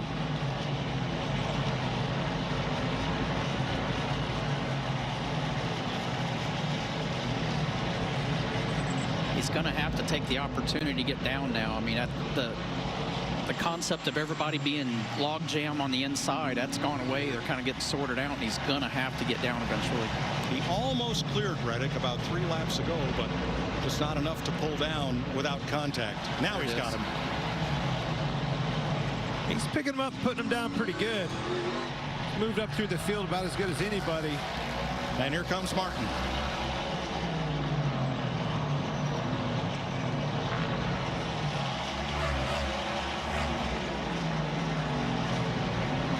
I think you're starting to see what cars have the best balance underneath of them now, what are rotating, which one's making the most grip. And just like we've been saying all weekend long, this 19 is bad fast on a long run. Second longest green flag run of the second half of this race. Where we mentioned at the beginning, moved to the inside. For the lead, Martin Truex. Oh, got him. Bumper clear. Pretty big contact. where we had been talking about the 41 car was really rotating through the center of the corner. Now Martin Truex's car is rotating through the center of the corner better than 41.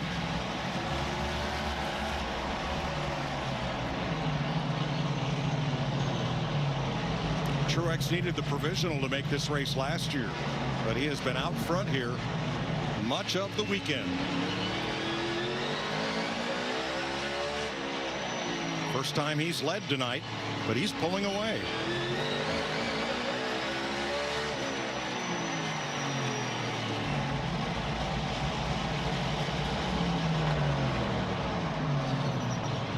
Yes, he is. Hey, you see it rotate really fast, low and straight off the corners. Got that left rear down and digging. Everything you want inside that race car. Oh, Priest gets hit by Dillon. Priest has He's trouble. having trouble.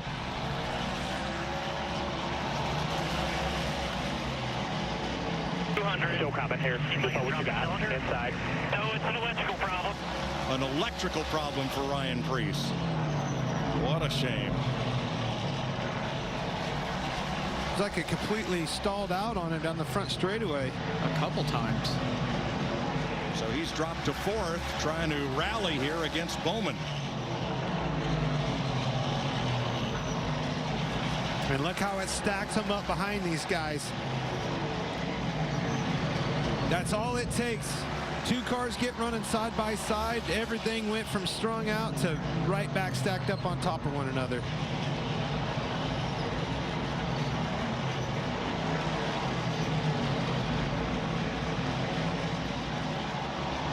Priest is back to speed, but now he's fighting for fifth against William Byron.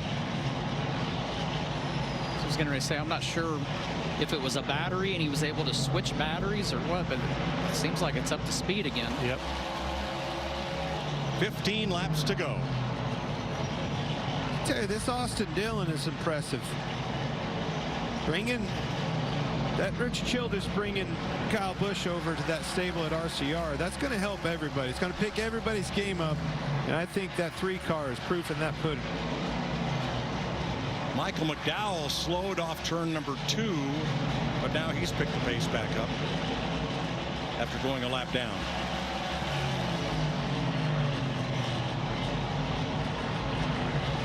Yeah, he's trying to pull over and find a hole, but I don't think he can get off the racetrack. Nope. He's going to draw a caution. Going to stop there at the entrance of turn 3. Now he's got a break in traffic. Maybe not. To get around.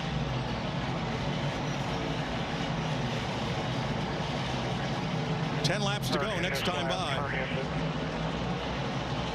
For Martin Truex, we'll see if McDowell can make that turn and get his car off the racetrack.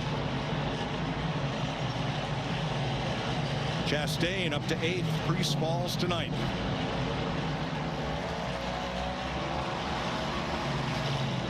Ten laps to go. Caution. That's for McDowell. Oh, with 9 to go. And Well, buckle in for a little bit, guys. We're going to be here for a while now, I got a feeling. This might be the record for the longest 10 laps ever. You never know. Martin Truex Jr., whose dad was a star of the Busch North Series of NASCAR. Had some big wins. His Uncle Barney fielded modifieds in New Jersey and throughout the Northeast. And Martin Jr. himself a NASCAR champion. Out in front now for 16 laps. AMR safety team is going to help Michael McDowell off the racetrack. Let's check with Jamie. Well, Austin Cindric out of the race as well, so he's standing here watching with the rest of us. What's your take on tonight's race and just what you've seen so far? Well, I think the craziest thing sitting here and standing here under caution is listening to every driver trying to warm up their tires, because cold tires are a bit of a problem when the track surface is this slick and new, and every driver's doing burnouts, doing whatever they can, something that you wouldn't see at any other racetrack because of it. But obviously a 10-lap shootout is going to be a little wild. I'm sure Truex didn't want that, but yeah, the stacks, as far back as I was tonight, the stacks on the restarts were nuts, like nowhere else that we have. Thank you for your time. Mike? Thanks, Jamie. It's probably appropriate now to go over the rules for overtime, which are unique to this race. Normally, in a NASCAR race, you would have a green, white checker overtime if the caution were to come out prior to the white flag or checkered flag lap. In this event, if the leader does not take the checkered flag under green, they will re-rack the field and go green, white checker. 2 laps to finish it off, much as usual. Yeah, and I'm going to say we're going to exercise that. Watch, here's the choose. This time, Austin Dillon chose that inside. That surprised me. I thought he was going to try that outside. But back here, this is where it gets pretty tricky. They're trying to watch what's in front of them, waiting on their spotter to say, all right, 2 cars on the inside, 3 cars on the outside. That tells them where they want to be.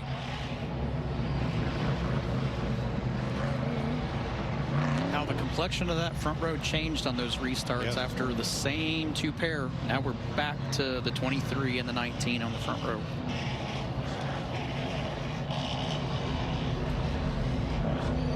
Bubba Wallace used this same move earlier in the race to get to the lead. He was actually trying to get down, and they ran into the back of him, pushes through Martin Truex. He assumed the lead, but nonetheless, it was effective. Summer shootout, baby. Time to get it. You know you damn right. It was Freddie Kraft. I think they're having some fun tonight. That's the radio communication at the front of the field. It's not the way it's going at the back of the field. Sad but true. Pace car is in, 10 laps to go. Truex and Wallace up front. Dillon and Bowman. Kyle Busch up to 5th on this restart against William Byron. Green flag. Still there. Still there. Still there. Quarter. Still quarter.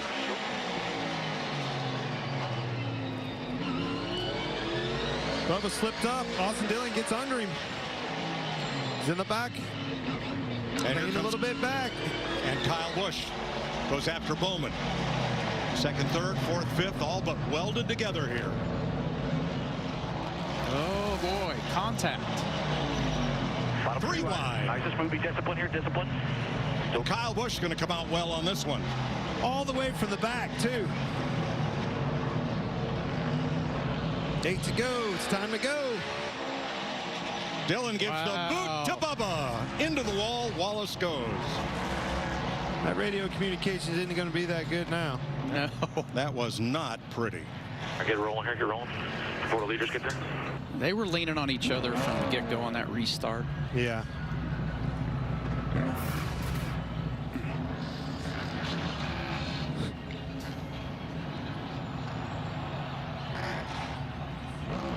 Wow, that was the high, hard one. Yeah, it's really hard to sit there for these guys and say, I didn't really do anything. It's pretty obvious here. I mean, that contact was so far before the corner and with such force. Well, it came from way back. But like I said, they had been leaning on each other since the restart. Yeah. It was going back and forth. Quarter clear. Trying to get to your bumper. Going to move you. That one finished the argument, though. Yeah. I mean, it's one thing to get moved, Tony. It's another thing to get drilled into the wall. Yeah, it was, oh, there we go.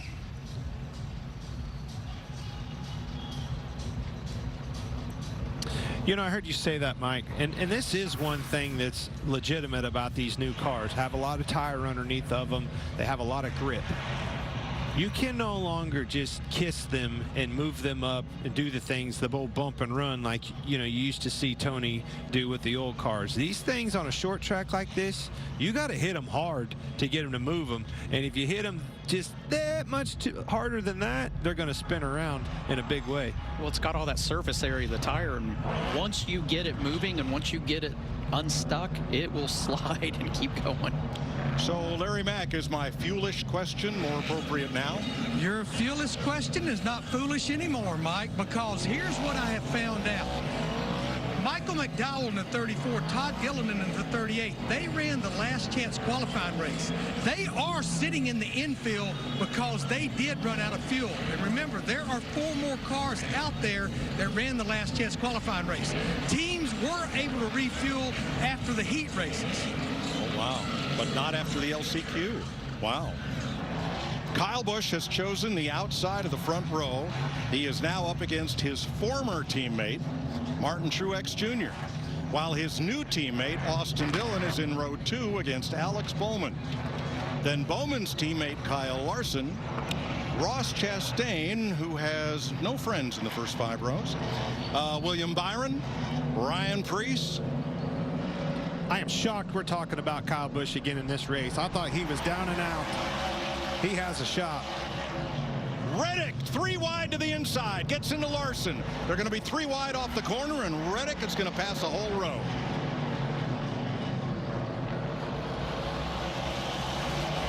Six laps to go. How bad do you want it, Tony? Look at this in the back. Holy cow, I don't think we're going to get there. We might not finish this lap. 3 wide into 3, mid-pack. They made it. 16 into the wall again.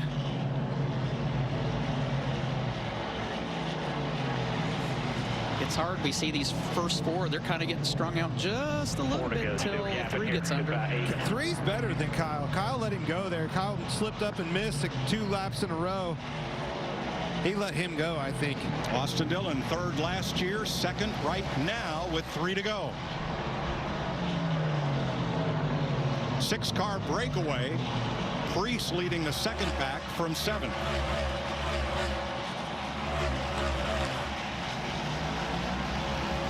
Two more laps.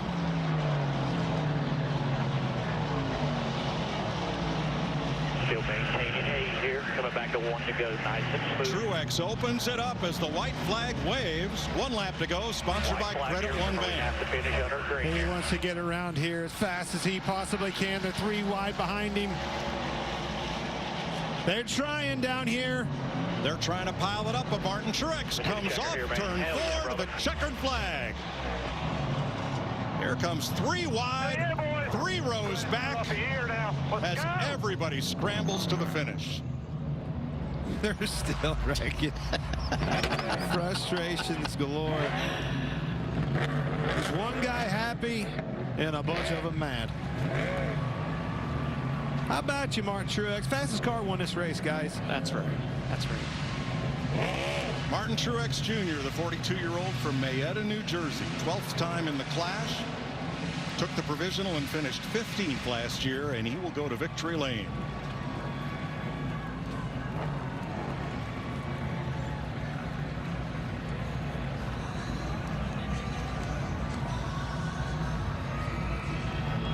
It'll be the 7th clash win for Toyota. Amazing what a year will do for you. Truex was considering retirement last season. Said, nope, I want to give this another go. He says, and I'm coming back to win. Well, tonight, he's glad he made that decision. You know, you sit there and watch wreck after wreck, and, you know, a lot of these guys are going to get out and say, you know, traffic and conditions were a big part of the problem. But that guy right there, he didn't qualify good. It was the fastest car, worried sick about qualifying good, started his heat race 6th, got up through him, put himself in position to where he could take care of that car and keep the fenders on it. You can see a little bit of brushing here and there, but that baby's in victory lane. And a big night for Richard Childress Racing. Austin Dillon and Kyle Busch coming home 2nd and 3rd for RCR. And we'll have something tonight that we've not seen in NASCAR. A medal ceremony here at the Coliseum for the top 3 finishers. It's only fitting at the LA Coliseum, right? Right. Martin Truex, James Small, the crew chief, Drew Herring, the spotter. Get to celebrate in style.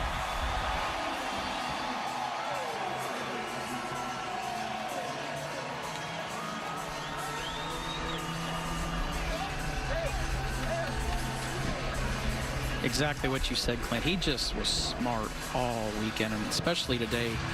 He had good speed yesterday, just didn't have a good qualifying run, but I think that heat race really showed how strong that 19 car was to start 6th, to get to the lead like that.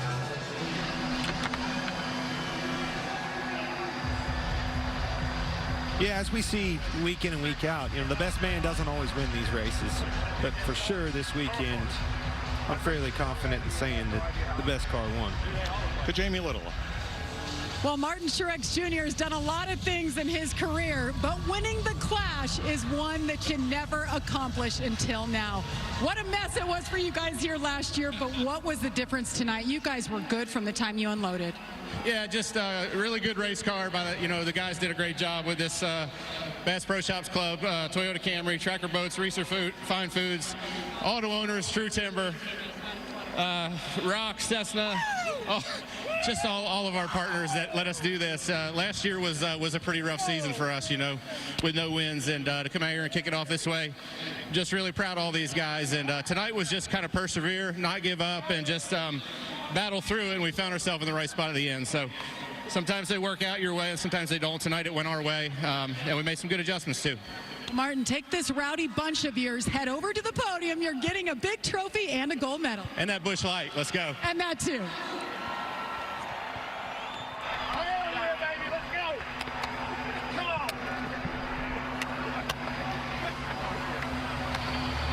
Truex led the final 25 laps tonight. Here's Regan Smith. Well, it was a strong night for RCR. Second and third place, Austin Dillon, Kyle Busch. Austin, you got there, just couldn't quite get it done at the end of the race. We also saw some contact with Bubba Wallace. Things got wild at the end. Yeah, it did, and I hate it for Bubba. He had a good car and a good run, but you can't tell who's either pushing him or getting pushed. I just know he sent me through the corner, and I saved it 3 times through there, released the brake, all kinds of stuff, and then when I got down, I was going to give the same. Probably it was a little too hard, but Get By Ethanol Chevy was pretty good. It's beat up, used up. Teammate let me go try and get Truex at the end. That was nice, and yeah, it's been fun. Hopefully we can do this more often. First race for Kyle Busch with your new race team. Same Kyle Busch up front. You went all the way to the back. Still don't know how you got back to the front at the end of this. Yeah, it was a battle all night long, but you can't count us out. You always got to bet on us with the BetMGM Camaros. So, we use the outside on a lot of passes. Everybody would get bottled up on the bottom and start bumper tagging, and I just go around them on the outside. When you're deep in the field, you can kind of do some of that and work your way around. But overall, good to get back up to third. Could have gone second, but like Austin said, I let him go there. He was better than us in practice and was better than us in the beginning of the race there on the long run, so I thought he could have a shot of trying to get closer to the 19, and I'll push him through the 19 in order for us to get the 1-2, but never made it there. Thanks, Kyle. Dillon and Busch second and third. Bubba Wallace led 39 laps of this race, but finishes 22nd. Last car running at the checkered flag. Ryan Preece led the most laps in his debut in the number 41 for Stewart Haas Racing, leading 44 circuits, and Preece finished 7th tonight. A short drive with the checkered flag for Martin Truex, and we will have the medal ceremony. 16 caution flags. Wow. I mean, that's a lot. We had 5 last year. And for a while there, right after the halfway break, Tony, the cautions just kept coming and coming and coming and wouldn't stop. Well, we knew it was going to be aggressive.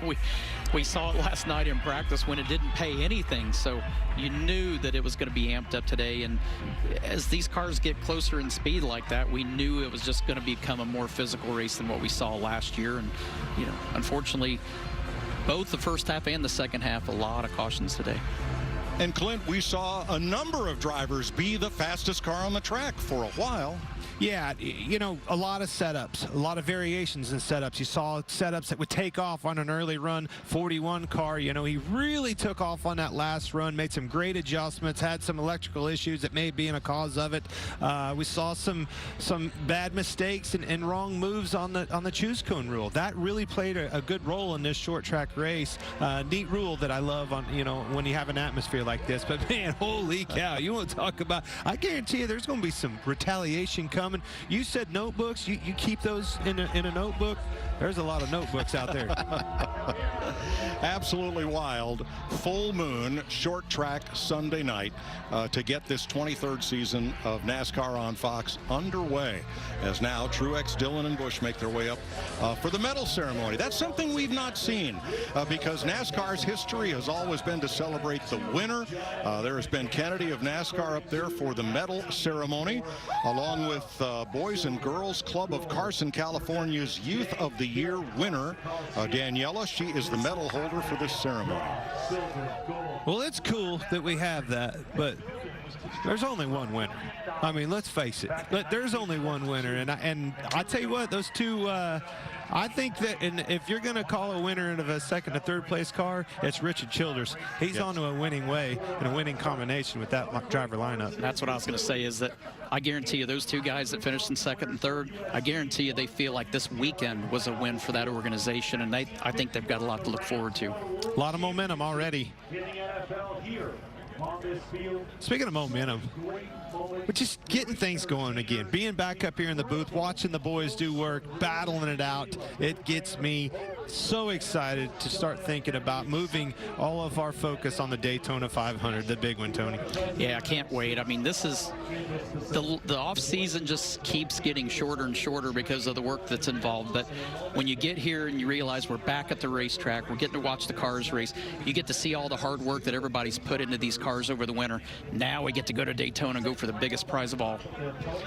Well, you get your fill of NASCAR weeknights on FS1 with NASCAR Race Hub, 6 p.m. Eastern Time. Coming up next Sunday on Fox, Super Bowl 57 from Glendale, Arizona, outside Phoenix. And then all of our Fox technicians and equipment head off for Daytona, where February 19th, we present the Daytona 500 with coverage starting at 11 a.m. Eastern Time. Coming up next on Fox, your late local news, except on the West Coast. Congratulations to Martin Truex Jr., winner of the Busch Light Clash at the Coliseum, runner-up Austin Dillon, and third-place finisher Kyle Busch.